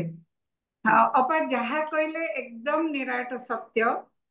ଏଇ ଯୋଉ ସଂଯୋଗ ପରିବାରଟା, जो ମୁଁ କହିଲି ନା कुछ रिश्ते दिल की रिश्ते होते हैं, ଇଏ ଗୋଟେ ଭାବାତ୍ମକ ଭାବରେ ଏମିତି ଯୋଡି ହେଇଯାଇଛି, ଯୋଉଠି ବି କାହାର ମୁହଁ ଗୋଟେ ଦେଖିଦେଲେ ଲାଗେ ଯେମିତି ଓହୋ ମୋର ବହୁତ ଦିନର ପୁରୁଣା ଲୋକଟିଏ ମତେ ମିଳିଗଲା। ମାନେ ଯୋଉ ହସ, ଯୋଉ ଖୁସି, ଯୋଉ ହୃଦୟରେ ଆସିଯାଏ, ବା अपनापनଟା ଯୋଉ ଆସିଯାଏ, ଭାରି ଇଏ ମାନେ କନଫିଡେନ୍ସ ଆସିଯାଏ କି ମୋର ଜଣେ କିଏ ଅଛନ୍ତି। ଦ୍ଵିତୀୟ କଥା ମୁଁ କହିବି, ଆପଣ ଯୋଉ କହିଲେ ନା ଏ ଯୋଉ ମେଢ ଇଏ ସବୁ ହଉଛି, ମୁଁ ଯୋଉ 3-4 ଦିନ ତଳେ ଆଦିତ୍ୟ ବିର୍ଲା ଗ୍ରୁପ ରୁ ଫେରୁଥିଲି, ମତେ ଯୋଉ ଟାକ୍ସି ଡ୍ରାଇଭରଟି ନେଇକି ଆସୁଥିଲା, ସେ ବଢିଆ କଥାଟେ କହିଲା, ମାନେ ସବୁବେଳେ ମଣିଷକୁ କୋଉଠି ନା କୋଉଠି ଶିଖିବାକୁ ମିଳେ। ପିଲାଟିଏ, ମୁସଲିମ ପିଲାଟିଏ, ଆସିଲା ବେଳେ ଷ୍ଟେସନ ପାଖରେ ତ ବହୁତ ଭିଡ, ଷ୍ଟେସନ ପାଖରେ ଝାରପଡା, ଲକ୍ଷ୍ମୀସାଗର ସବୁଠି ଭିଡ। ସେ ସକାଳୁ ପୁଣି ଆସୁଛୁ ଆମେ, ସେ କହିଲା ମ୍ୟାଡାମ ଆପଣ ଯେତେବେଳେ ପିଲା ହେଇଥିଲେ, ଆପଣଙ୍କ ବେଳେ ଦୁର୍ଗା ମୂର୍ତ୍ତି ପୂଜା ହଉଥିଲେ, ସେଥିପାଇଁ ଆପଣ ମାଙ୍କୁ ଦେଖିବାକୁ ଯାଉଥିଲେ। ଏବେ କଣ ହଉଛି ଜାଣିଛନ୍ତି ନା, ପଇସା ବଢିଗଲାଣି ତ ମେଢ ଦେଖିବାକୁ ଲୋକ ଯାଉଛନ୍ତି, କାରଣ ମେଢ ହଉଛି। ଏତେ ସୂକ୍ଷ୍ମ କଥାଟେ ସେ ସେଦିନ କହିଲା, ଆଣ୍ଡ ମାନେ ହଲେଇ ଦେଲା ମତେ। एंड सत कथा आपण जो कहउचंती हमर कोठी थिला हमर हल्दी नथिला हमर मंग नथिला हमर मेहंदी नथिला हमर अनुकूल थिला ए सब जिंसरो आमे जो बाहरी जाउचु हुए तो एटा परिवर्तनशील आपण तो लेखिका आपण बेसी जानि छंती ये परिवर्तनशील समाज ये गोटे ट्रेंड चली किंतु धीरे धीरे आम समस्ते से जगह को पुणी रूट को फेरी जिबा मोर परवर्ती अतिथि श्री सहदेव जयसिंह सर महाशय 1947 मसीहा सेप्टेम्बर 2 तारिख रे जन्मित जन्म नहीं जदियो ओडिशा प्रशासनिक सेवार जड़े अवसर प्राप्त अधिकारी किंतु मो जानवर तांकर बड़ परिचय होची से जने यशस्वी साहित्यिक संगठक संस्कृति प्रेमी और समाज सेवी एबे भी बहु सामाजिक तथा सांस्कृतिक अनुष्ठान सहित जड़ित रही से बेस सक्रिय अछंती चलापथ पुरस्कार कलिंग मेल पुरस्कार प्राक्तन आदर्श शिक्षक सम्मान आदि अनेक पुरस्कार प्राप्त होइचंती अनुराध सर आपनको आपण निज जीवन रु कौन शिखिथिले आ शिखिचंती जहाँकि आपण को एते आगो को नहीं पारिछि ताहा हम सहित अनुरोध करी बांटंतु श्री सहदेव जयसिंह सर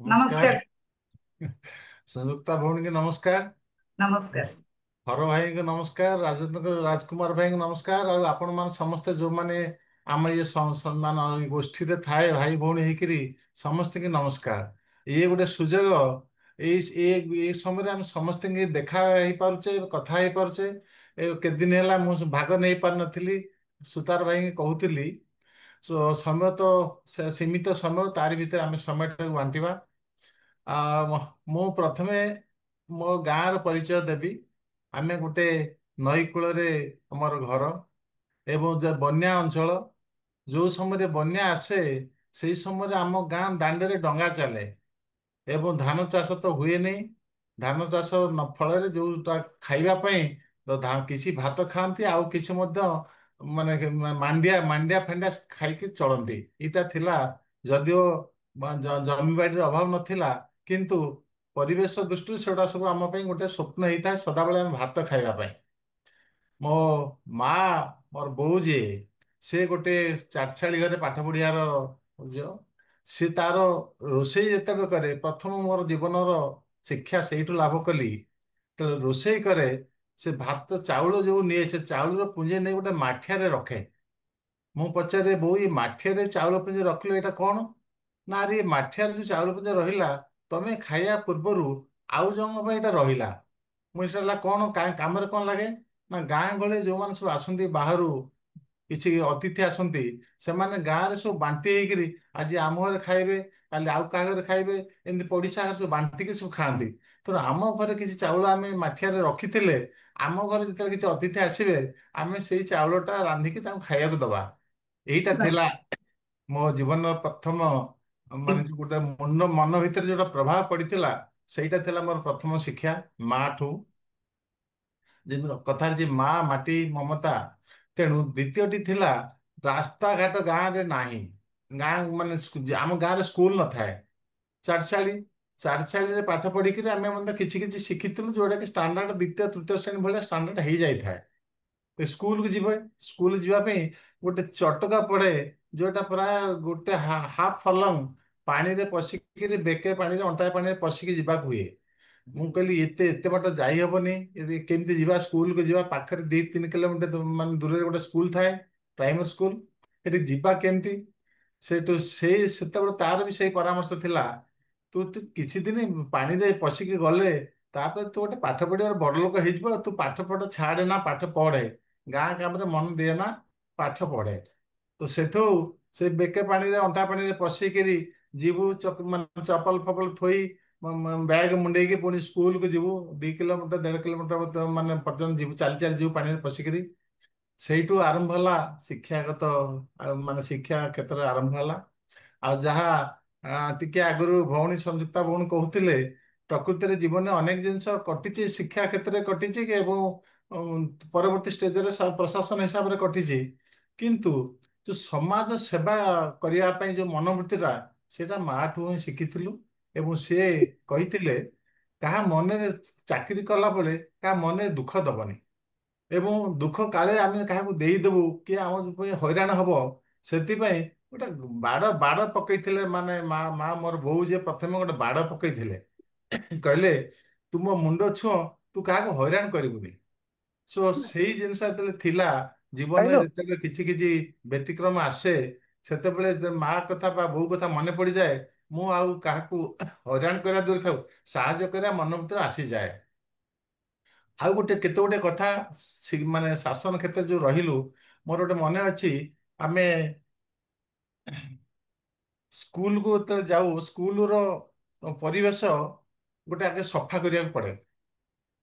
ବହୁତ ଗୁଡେ ମାନେ ଅଳିଆ ଫଳିଆ ଗଦା ହେଇଥାଏ ସ୍କୁଲରେ।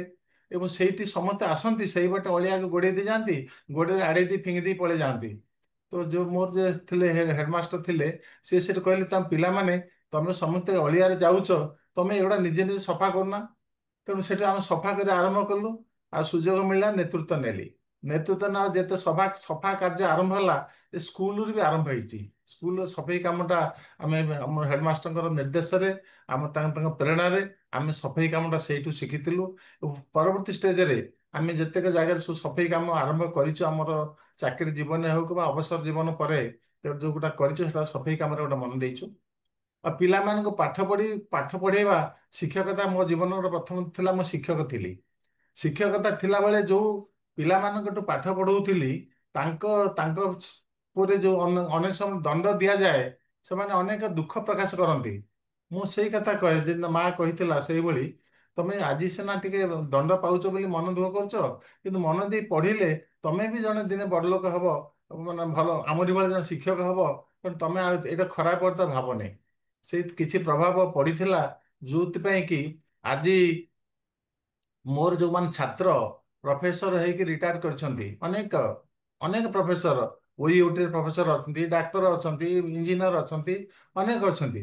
ଯାହା କନ୍ନର ଭାଇ କହୁଥିଲେ ତାଙ୍କୁ 83, ମତେ ଏବେ 79 ଚାଲିବ। ଏ ସେପ୍ଟେମ୍ବର ଚାଲିଲା, 78 କ୍ରସ୍ କରି 79 ଚାଲିଲା ମତେ। ତ ଏଇ ସମୟଟା ଭିତରେ ଆମେ ଯୋଉ ଶିଖିଲୁ, ସେଇଟା ଗୋଟେ ଜିନିଷ ହେଲା ପିଲାମାନଙ୍କୁ ମଣିଷ କରି ଗଢିବା। ଆମର ଶିକ୍ଷକ ଥିଲେ, ପଢିଲା ବେଳେ ହାଇସ୍କୁଲରେ ଆମେ ଅଧିକା ଖାଇଦେବୁ ବୋଲି, ଯେ ପଣ୍ଡିତ ଥିଲେ, ପଣ୍ଡିତ, ସଂସ୍କୃତ ପଣ୍ଡିତ ଥାନ୍ତି, ସେ ମାନେ ମାନେ ରୋଷେଇଆକୁ କହିଥାନ୍ତି ତାଙ୍କୁ ଅଧିକା ଖାଇବାକୁ ଦବନି। ଆଉ ଯଦି କୋଉଦିନ ଖାଇବାକୁ ଦେବେ, ସେ ଜଗୁଥିବ କି ଅଧିକା ଶୋଇ ପଡ଼ିଲା, ସେ ତକିଆରେ ଯାଇ ପାଣି ଢାଳନ୍ତି। ଯଦି ଏ ପିଲା ଶୋଇ ପଡୁଛି, ଖାଇକି ଅଧିକା ଖାଇକି ଶୋଇ ପଡୁଛି, ତାହେଲେ ତା ତକିଆରେ ପାଣି ଢାଳନ୍ତି। ସେଇଠୁ ଆମେ ଶିଖିଲୁ ଯେ ସେମାନେ ଆମର ଗୁରୁ ନଥିଲେ, ସେମାନେ ଆମର ଗୋଟେ ଯୋଉ ଗାର୍ଡିଆନ, ବାପା ମା ଭଳିଆ ଥିଲେ। ଆମେ ଯୋଉଟା ଘରୁ ଶିଖିଥିଲୁ, ସ୍କୁଲରେ ଶିଖିଲୁ, ଯେ ସ୍କୁଲର ଶିକ୍ଷକର ଗୁରୁମା ବା ଆମର ଯୋଉମାନେ ଶିକ୍ଷୟିତ୍ରୀ ଅଛନ୍ତି, ସେମାନେ ଆମର ମା ବାପ ଭଳି। ତେଣୁ ସେଇଠୁ ଆମର ତାଙ୍କ ପ୍ରତି ଗୋଟେ ଆସିଲା ସମ୍ମାନ ବୋଧ ଆସିଲା। ଏବଂ ଯୋଉ ଯୋଉ ସମ୍ମାନଟା ମୁଁ ବି ପାଇଲି, ଶିକ୍ଷକ ହେଲି, ମୁଁ ମଧ୍ୟ ସେଇ ସମ୍ମାନ ପାଇଲି, ଯେ ମୋ ଛାତ୍ରମାନେ ମଧ୍ୟ ମୋତେ ସେଇଭଳି ବ୍ୟବହାର କଲେ, ମୋତେ ସମ୍ମାନ ଦେଲେ। ଆଜ୍ଞା। ତାପରେ ଶିକ୍ଷା କ୍ଷେତ୍ରକୁ ଆସିଲା ପରେ, ଯାହା ସାର୍ ଯାହା କହିଲେ, ଶାସନ କ୍ଷେତ୍ରକୁ ଆସିଲା ପରେ ଆପଣଙ୍କର ଆଉ ବଦଳିଗଲା ସମୟ। ମୁଁ ମାନେ ଆଜ୍ଞା ଆଜ୍ଞା ଯେତେବେଳେ ଚାହିଁବେ ଆପଣ ବ୍ରେକ୍ କରିବେ, କାରଣ ଆମେ ସମୟର ଆଉ ମାନେ 30 ସେକେଣ୍ଡରେ ପୂଜାରୀ। ହଁ, ତେଣୁ ଯେତେବେଳେ ଶାସନ କ୍ଷେତ୍ରକୁ ଆସିଲୁ, କେତେ ଗୋଟେ ଜିନିଷ ମୁଁ ଦେଖିଲି। ପ୍ରଥମେ ମୋର ଗୋଟେ ଆସିଲା, ଯେତେ ମୁଁ ବିଡିଓ ଭୁବନେଶ୍ୱର ହେଲି, ସେତେବେଳେ ପ୍ରାୟ 200 ଶିକ୍ଷକ ସେ ଆସି ବାରଣ୍ଡାରେ ବୁଲନ୍ତି। ମୁଁ କହିଲି, ଭାଇ ତମେ ତ ପାଠ ପଢିବା ଲୋକ, ବାରଣ୍ଡାରେ କାହିଁ ବୁଲୁଛ? ନା ସାର୍, ମୋର କିଏ କହେ ମୋର ଇପିଏମ୍ କଣ ଜିପିଏଫ୍ ସାଙ୍କସନ୍ ହେଇନି, ମୋର ଇନକ୍ରିମେଣ୍ଟ ସାଙ୍କସନ୍ ହେଇନି, ମୋର ଛୁଟି ସାଙ୍କସନ୍ ହେଇନି। ମୁଁ କହିଲି, ଛୋଟିଆ ଛୋଟ ଜିନିଷ ପାଇଁ ତମେ ସବୁଦିନ ଦୌଡୁଛ, ପାଠ ପଢିବ କେତେବେଳେ? ହଉ, ଗୋଟେ କାମ କର। ମୋ ଜଏନ୍ କର ଅଳ୍ପ ଦିନ ହେଇଥାଏ।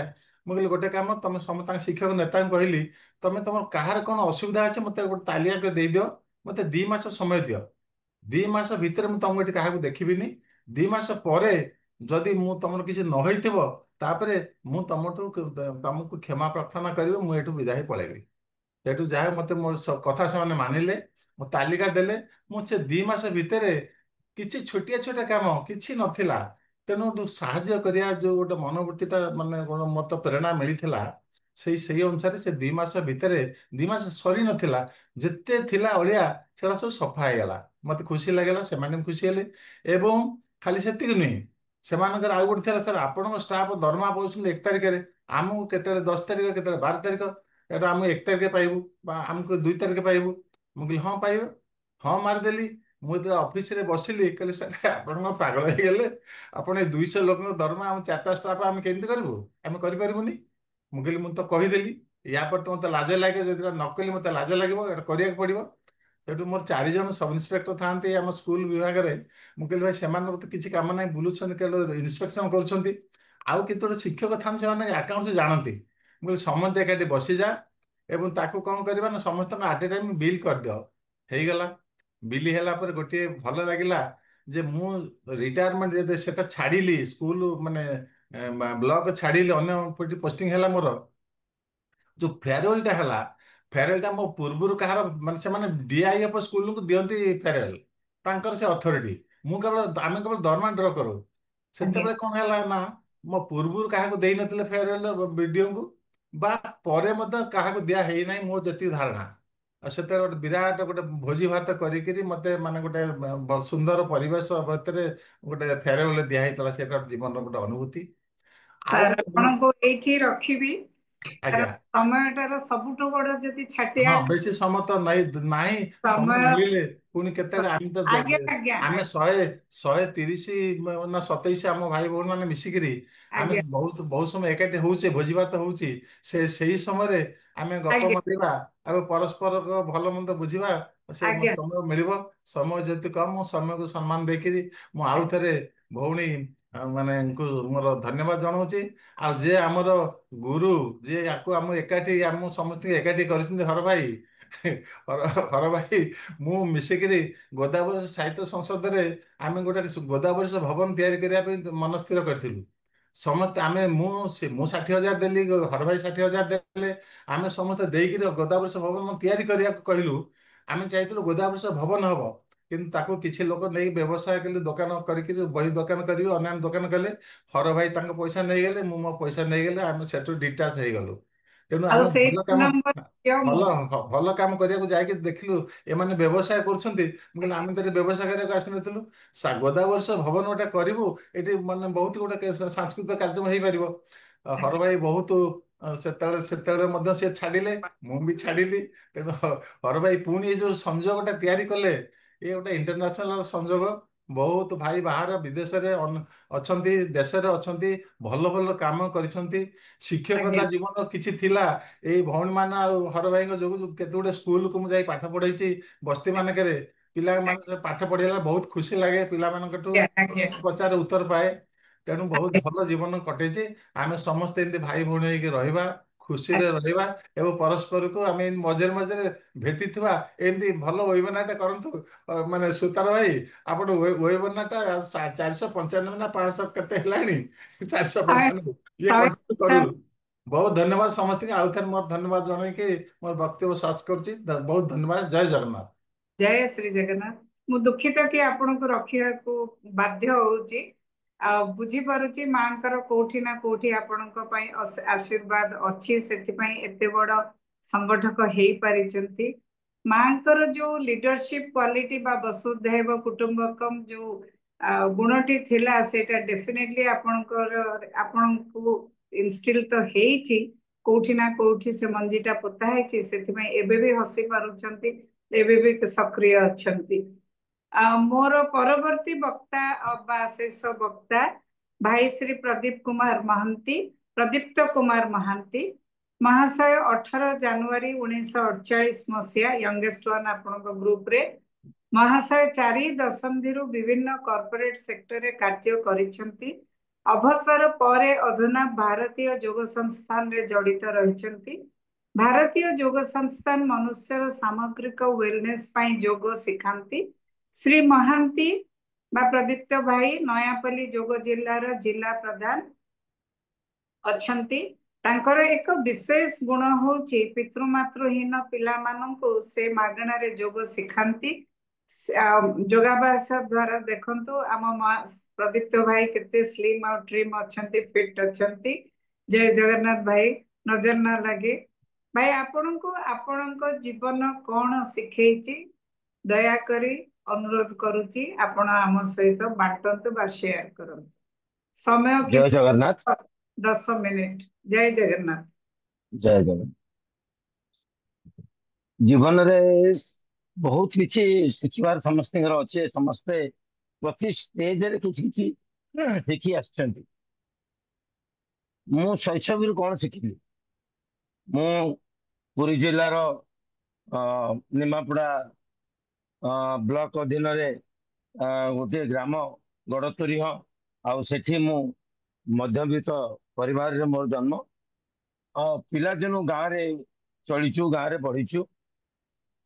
शैशव जो शिक्षा आरंभ होइछि सेटा आरंभ होइछि बापा बोऊ ठाରୁ। बापा और बोऊ ठाରୁ सकाळु दिनचर्यार प्रथम गुण है early to rise early to bed. आम बापा बोऊ एमानकर सेई आदर्श से रही। आमे जल्दी खाइकिरी जल्दी शो आउ सकाळु भोर 4:30 हो कि नाई मु जाने बापा सकाळु उठिकिरी जाती। आम गोटे छोट बगीचा अच्छी, बापा जाती से आमर लोक मैंने कम करने आसवा पूर्व से तेंडारे पानी उठुला पोखरी। बापा निजे अधा जगह पानी मड़े जो से परिवा फरिवा चाष हुए से बगीचा लोक मैंने आसवा पूर्व मो भावे मो बापा सेठी कौन कर आमर तो जो लोक आम कर पैसा नौ बापा बापा कि मुझे माने मु बुझी पार्टी जे बापा से सागे जड़े माने जमती निजर जड़े आउ जड़े मूल्य भाया बापा श्रमदान करते सागे जोटा कि उत्साहित कर। आ मो बोऊ सकाळु बिछणार उठा मात्रे आमे तीन भाई भौणी आमे तीन भाई भौणी कहीं कहूँ आम 2 भाई 2 भौणी किंतु बड़ भाई पाठ पढ़ुले स्कूल बाहर रोते। तो आमे तीन भाई भौणी घरे रोलु। बोऊ सकाळु उठेब आ सकाळु उठेकी दांत घषिबू सागे सागे निद माने राति पाहि नथिबो आ बोऊ आहे दयामय विश्व बिहारी गीतटा आमको बोलेब प्रार्थना सेटा थिला प्रथम ईश्वर प्रति जो ईश्वरीय भाव कौन जानिबाटा केवल बोऊठू शिखी। बोऊठू शिखी तार प्रति अर्थ को बुझा चेष्टा करती। जीवन में जहाँ कह कथा सत कहवा को किया डरबी सत कह मले मरबी प्रति अर्थटा को जमती जीवन में गोटे से छंदी होगा। तापर आसला स्कूल पाठ पढ़ा। स्कूल पाठ पढ़ा स्कूल थिला आउ स्कूल आम घर सांगे अल्प बाटर थिला। आउ से स्कूल रो टीचर जी सी आम घरे जड़े टीचर सी आम घरे रोते आम मान से पाठ पढ़ाते। स्कूल रे जो आरंभ है से स्कूल रो जो पिला आउटस्पोकन थिले संगे मिसला पर हम जानलु अरे ये गोटे कौन गोटे भल नालिया नेलिया चक चक बाहर नालिया नेलिया पेनसिल बाहर सी मत कहला तू गोटे कम कर तू पैसा आने मुझे दुकान अच्छी मुझे मोर अनेस्टीटा कौटू आरंभ है बहुत कम एज रू बोधे मु क्लास 2 कि क्लास 3 रे पढ़ुली। तो मु कौन कली बापांकर आलमीरा केबे चाबी पड़ेनी मु बापांकर आलमीरा खोलिली आ 5 टंकार मूल्य 1955 मसीहा कि 56 मसीहा हम तार मूल्य कौन थी मुझे जानी 5 टंकार मूल्य आज बोधे 5,000 कि आहरी केते बेसी हम 5 टंकाटा मु नहीं बापा ये जो रखते आलमीरा गोटे काठ डबारे से काठ डबार मुझे नहीं गली से 5 टंकाटा मिस करवाटा बापा को निज नजर आसो मुझे कौन कली चक खड़ी पेनसिल एमती किणले तापर जिनसटा धरा पड़गला। धरा पड़गला से बड़ माने सांघातिक अवस्था मोर से माने मत लगे जमी गोटे चोर मु गोटे भल घर पिला नुह मुझे गोटे चोर मु चोरी कर ब्रांडेड गोटे एमती मत बापा गोटे दिन पनिशमेंट देले जे कहीं डाकबनी खाଇବା पीवा से क्या दिहबनी से गोटे घरे बंद रहे मु गोटे घरे बंद रही से घरे बंद रहीकि मु केवल कांदी आ मो बुढ़ी माँ मत जे बहुत भल पाए माने मो जेजेंकर से द्वितीय स्त्री प्रथम स्त्री कम एज मरी जाते बापा होती प्रथम स्त्री पुओ आ से माँ मत एत भल पाए बारंबार अनुरोध कर ଯେ ତାକୁ ଟିକେ ବାହାରକୁ ନେଇଆ। ଆଉ ସିଏ କିନ୍ତୁ ବାପା କିନ୍ତୁ ବହୁତ ପ୍ରିନ୍ସିପାଲି ଷ୍ଟ୍ରିକ୍ଟ ଥିଲେ। ସେ ପଣ୍ଡିତ ଗୋପବନ୍ଧୁ ଦାସଙ୍କର ଛାତ୍ର ଥିଲେ। ଆଉ ସେ ପଞ୍ଚସଖା ବକୁଳ ବନର ସେ ପାଠ ପଢିଛନ୍ତି। ଯେତେବେଳେ ଇଂରେଜ ସରକାର ଅମଳରେ ପାଠ ଛାଡ଼ ଆନ୍ଦୋଳନ ହେଇଥିଲା ସେତେବେଳେ ସେ ପାଠ ଛାଡ଼ିକି ଆସିଛନ୍ତି। ଆଉ ସେତେବେଳେ ସେ ଘର ଜମି ବାଡି ସବୁ ଜିନିଷ ବୁଝାବୁଝି କରନ୍ତି। ଆଉ ଆଉ ଗୋଟେ ଗୋଟେ ଯୌଥ, ମିନିଟ ସାରିବା, ଆଉ ଗୋଟେ ଏଟା ମିନିଟ। ବହୁତ ବଡ ହେଇଯିବ, ଛାଡନ୍ତୁ। ମୁଁ ଖାଲି କହିବି ବିଶେଷ କିଛି ମାନେ କେମିତି ମାନେ ଏଇଠୁ ଅନେଷ୍ଟି ମୋର ଆରମ୍ଭ ହେଲା। ମୁଁ ଯେତେବେଳେ ଉପର କ୍ଲାସରେ ପଢିବାକୁ ଗଲି 4th କ୍ଲାସରୁ, ସେତେବେଳେ ମୋ ମା ବାରମ୍ବାର କରି, ମୋର ବୁଢୀ ମା, ତୁ କାହା ବାକ୍ସକୁ ଅନେଇବୁନି, କାହା ଜିନିଷ ଛୁଇଁବୁନି। ଯେମିତି ମତେ ଗୋଟେ ଏଇଟା ଗୋଟେ ମୋ ଜୀବନରେ ଗୋଟେ ବଡ ଗୋଟେ ଚେଙ୍କ ମାରିଲା ଭଳିଆ ରହିଗଲା। ମୁଁ ଜୀବନରେ ଅନେଷ୍ଟିଟାକୁ ସବୁବେଳେ ଇମ୍ପୋର୍ଟାନ୍ସ ଦିଏ। କିଏ ବୁଝୁ ନ ବୁଝୁ, ଆଇ ଏମ୍ ଅନେଷ୍ଟ, ମୁଁ ସାଟିସ୍ଫାଏଡ। ମୁଁ କାହାର ଗୋଟେ ନୂଆ ପଇସା ନେଇନି, ଚାକିରି ଜୀବନରେ ନେଇନି କି କୌଣସି ଜୀବନରେ ନେଇନି। ହଷ୍ଟେଲରେ ରହି ପାଠ ପଢିଛି, ଲଣ୍ଠନରେ ପଢିଛି, ଇଏରେ ପଢିଛି ଆପଣଙ୍କର ଯୋଉ ଲ୍ୟାମ୍ପରେ, ତା କାଚକୁ ବି ଚୂନ ଦେଇକି ସଫା କରାହେଇକି ଚକଚକ କରାହେଇଛି। ମାନେ ଏଇ ସବୁ ପିଲାଦିନର କଥା। ଆଉ ତାପରେ ଯେତେବେଳେ ଇଲେକ୍ଟ୍ରିଫିକେସନ ଆସିଗଲା, ବୟସ ବଢିବା ସାଙ୍ଗେ ସାଙ୍ଗେ ଆମେ ଭାବୁ ଆମେ ପିଲାଦିନେ କଣ ନ କରିଛୁ, କୋଉ ଷ୍ଟେଜରେ ନ ଆସୁଛୁ। ମୁଁ ଯେତେବେଳେ ମୋ ପିଲାଙ୍କୁ କହେ, ମୋ ୱାଇଫ କହେ, ଆଉ ସେଟା କୁହନି, ତାଙ୍କୁ ଗପ ଭଳିଆ ଲାଗିବ, କାରଣ ସେମାନେ ଇଲେକ୍ଟ୍ରିକ ଆସିଲା ପରେ ଜନ୍ମ ହୋଇଛନ୍ତି। ତ ଜଏଣ୍ଟ ଫ୍ୟାମିଲି ଗୋଟେ ବଡ ଜିନିଷ, ଜୀବନରେ ଗୋଟେ ଛାପ ଛାଡ଼ିଦେଲା। ମୋ ବୋଉ, ଆମର ଘରର ଗୋଟେ ବିରାଟ ଫ୍ୟାମିଲି, ଜଏଣ୍ଟ ଫ୍ୟାମିଲି, ବୋଉ, ବଡ ବୋଉ, ଆଉ ସବୁ ଯା ମାନେ ବାପାଙ୍କ ପରେ ବାହା ହେଇଛନ୍ତି, ଆଉ ବୋଉକୁ ବୋଉ ଭଳିଆ ମାନନ୍ତି, ଯା ଭଳିଆ ମାନନ୍ତି, ବୋଉ ଭଳିଆ ମାନନ୍ତି। ଆଉ ବୋଉ ରାତିରେ ଦିନେ ଦିନେ ନ ଖାଇକି ଶୁଏ। ସମସ୍ତଙ୍କ ପାଇଁ ରୋଷେଇ ହେଇଥିବ, ସମସ୍ତେ ଖାଇସାରିବେ, ସବୁ ଯା ମାନେ, ତାଙ୍କ ପିଲାମାନେ, ତାପରେ ବୋଉକୁ ଯାହା ପଡିଥିବ ବୋଉ ଖାଏ। ଏଇଟା ମୁଁ ପରେ ଡେରିରେ ଜାଣିଲି। ମୋ ବୋଉ ସତରେ, ମୁଁ ଆଜି ବି ସେ ମହାନ, ତା ଆତ୍ମାକୁ ଯୋଉଠି ରହି ସବୁ ଆଶୀର୍ବାଦ କରୁଥାଉ। ଆଜ୍ଞା, ଆଉ ମୁଁ ଆପଣଙ୍କୁ ବାଧ୍ୟ ହଉଛି ରଖିବା ପାଇଁ। ନାଇଁ ନା, କିଛି ଅସୁବିଧା ନାହିଁ। ଆଜ୍ଞା, ଟାଇମ ତ ଟିକେ ଏକ୍ସିଡ କରି ଯାଉଛି। ହଁ, କୁହନ୍ତି ସେଥିପାଇଁ ମାତା ହିଁ ପ୍ରଥମ ଗୁରୁ, ଯୋଉ ସଂସ୍କାର ମା ଠାରୁ ହିଁ ଆସିଥାଏ।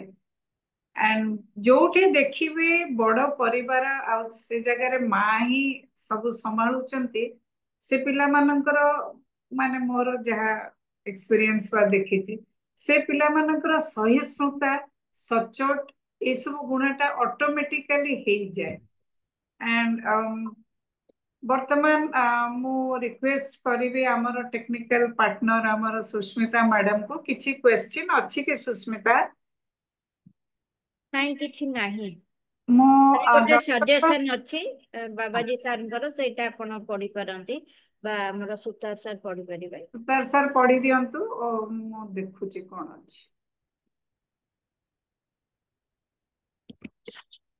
ଗୋଟେ ମିନିଟ ଦିଅ। 10 minutes is not sufficient. First speaker got 8 minutes only. Next program, please arrange to give minimum 10 minutes, maximum 15 minutes. We have to learn from them if they are comfortable to speak. Jai Jagannath. No time limit for the speaker. Subhendra Mishra to everyone. ଆଜ୍ଞା, ମୁଁ ଏଠି ତ ସୁତାର sir ଅଛନ୍ତି, ମୁଁ ସେ ତ ବି ପଢିପାରିବେ। And ଆମେ ପରେ କେତେବେଳେ ନେକ୍ସଟ ପ୍ରୋଗ୍ରାମ, ଏଇଭଳି ପ୍ରୋଗ୍ରାମ ହେଲା ବେଳେ ଏଇଟା ମନରେ ରଖିକିରି ଟାଇମ ଆମେ ମାନେ ଠିକ କରିବୁ। ଆପଣଙ୍କର ମତାମତକୁ ସ୍ୱାଗତ କରୁଛି। ଆଉ ନେକ୍ସଟ ଟାଇମ ଆମେ ନିଶ୍ଚିତ ଭାବରେ ଏଇଟା ମାନେ ମୁଣ୍ଡରେ ରଖିକି ପ୍ରୋଗ୍ରାମ ଆରମ୍ଭ କରିବୁ।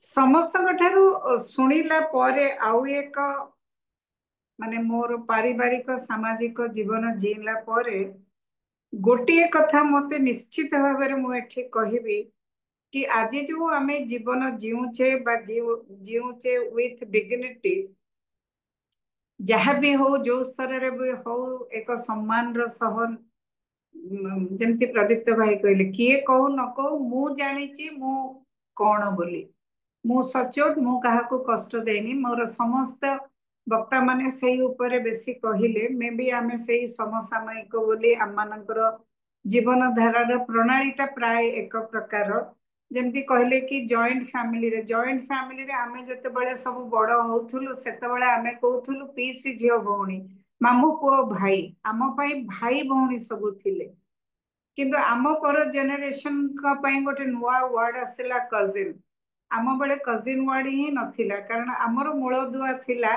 एक परिवार एकान्न परिवार भलिया गोटे बार से मत लगे कि आमे जो जीवन एबे भी जीवुचु विथ डिग्निटी केवल जो आम पूर्वसूरी मानकर शिक्षा आउ तांकर दीक्षा पाई तांकर त्याग पाई शिक्षा अपेक्षा तांकर दीक्षा आम पाई बेसी थिला एबे हमर दायित्व आसिला कि सेई शिक्षा आउ दीक्षा को शिक्षा तो बहुत देइचे आम पिला माननकु सेथिपई एबे आमे जो दीक्षाटा नेइथुलो आज हसी पारुचु कि जेकोनोसी सिचुएशन हो पछे ताको एक्सेप्ट करी केमिति काम करबा आगु को बढ़िबा हसी हसी करी पारुचु ए पिला मानकर जो पेशेंस रहु नाही आ शीघ्र रिजल्ट चाहुचंती एई दीक्षाटा जदि आमे सेमानको परवर्ती पीढ़ी को देई परिबा ताहले किछि ना किछि आम सामाजिक जीवन रे किछि ना किछि सुधार आसीबो ये मु बहुत परिमाण रे आशाई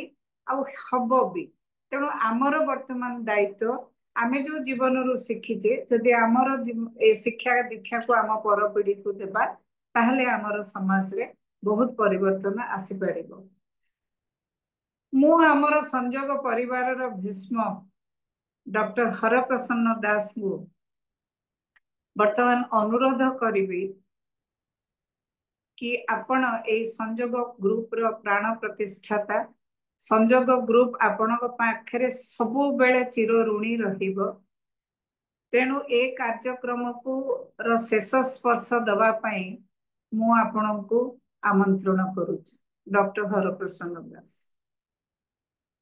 इस वेबिनार आभासी कार्यक्रम रो शेष स्पर्श दवा पई नमस्कार रवि नमस्कार समस्त को शारदीय अभिनंदन आओ जय श्री जगन्नाथ जय श्री जगन्नाथ मूलरू बसी समस्त कथा हृदय सहित आवेगर सहित आनंदर सहित एवं जहाँ कहले संजोगर जो आमर भाईचारा भाई भणी सहित शुणिकी मुझे भर हजि जाइली हठात जे मोर भी कहबार पाଳି पड़ो से भी भूली जाइली आज जो कार्यक्रम जगत भाई ठार आरंभ करी सहदेव जय सिंह भाई लोपापा एवं प्रदीप भाई से समस्त जीवन कहानी किसी किसी बहुत हृदयस्पर्शी थिला एवं ताहा नितांत व्यक्तिगत भाव से कहते ये जो कार्यक्रमटी आम जो प्रथम आरंभ होता गत वर्ष एवं सेतेबेले मु कुमार भाई सुतार भाई से कथा भाभी जे एभली गोटे जमी जेनेल गोटे फर्मालीटी न करी गोटे करवा जमी समस्ते हृदय खोलिक किसी किसी कहे ये देखो बाबाजी भाई बर्तमान कह ना ये 10 मिनट सफिसीयंट नुह ताकू 15 मिनट कहते कारण एंटायर जीवन जो देखर आमर सबुठ बेसी बयस थे जगत भाई जे कि आमर 82 इयर्स से केते कथा कहले किंतु 8 मिनट सब तेणु जहा हूँ यही जो कार्यक्रम आमे करिबा पई एवं समस्त हृदयर भाषा को बुझिबा पई जो आमे सृष्टि करछे गोटे आंदोलन सृष्टि करछे गोटे परिवार सृष्टि करछे गोटे गोष्ठी सृष्टि करछे गोटे एभली एक उद्यम जहाँकि समस्ते अनुभव कर सारे तेणु मोर ये समापन रे मु प्रथमे कृतज्ञता ज्ञापन करी आज जो 3 भाई गोटे भणी थिले जो माने कि अवश्य मु अनुभव करी जे सेमानका पई समयटा कम थिला किंतु से हृदय कथा कहले मनर कथा कहले सहदेव भाई सहित मोर 40 वर्षर संपर्क लोपापा सहित मोर सेमती 25-26 वर्षर संपर्क सांग बहुत समय कम कर प्रदीप भाई सहित सेमती 7-8 वर्षर संपर्क तेणु मु समस्त से 3 भाई और भौणी पाखे कृतज्ञता ज्ञापन करुच्ची समय देले मन खोलिक कहले एवं समस्ते अनुभव कले जे संजोगर आवश्यकता केते समस्त अनुभव कले ସଂଯୋଗ କିଭଳି ବାନ୍ଧି ରଖିଛି ସମସ୍ତଙ୍କୁ, ସମସ୍ତେ ଅନୁଭବ କଲେ ସଂଯୋଗ ଭିତରେ ପ୍ରକୃତରେ ହୃଦୟ ହୃଦୟ ଭିତରେ କିଭଳି ସଂଯୋଗ ହେଇଛି ଏବଂ ତାହା ଜୀବନକୁ କେତେ ରୁଚିବନ୍ଧ କରୁଛି ଏବଂ ଆମ ଜୀବନର ମୂଲ୍ୟବୋଧକୁ ବଢେଇଛି। ପ୍ରତି ମୁହୂର୍ତ୍ତକୁ ଆମେ ଏନ୍ଜୟ କରୁଛୁ। ମୁଁ ପୁଣି ସେମାନଙ୍କ ପାଖରେ କୃତଜ୍ଞତା ଜ୍ଞାପନ କରୁଛି ଏବଂ ପ୍ରଭୁ ଜଗନ୍ନାଥଙ୍କ ପାଖରେ ପ୍ରାର୍ଥନା କରୁଛି ସେମାନଙ୍କ ସ୍ୱାସ୍ଥ୍ୟ ଭଲ ଥାଉ, ସେମାନେ ସେମିତି ହସୁଥାନ୍ତୁ, ପୁଣି ସଂଯୋଗ ଯୋଡ଼ି ହେଇକି ଆଉ ବହୁ କଥା କହୁଥାନ୍ତୁ। ଇଏ ହେଲା କଥା।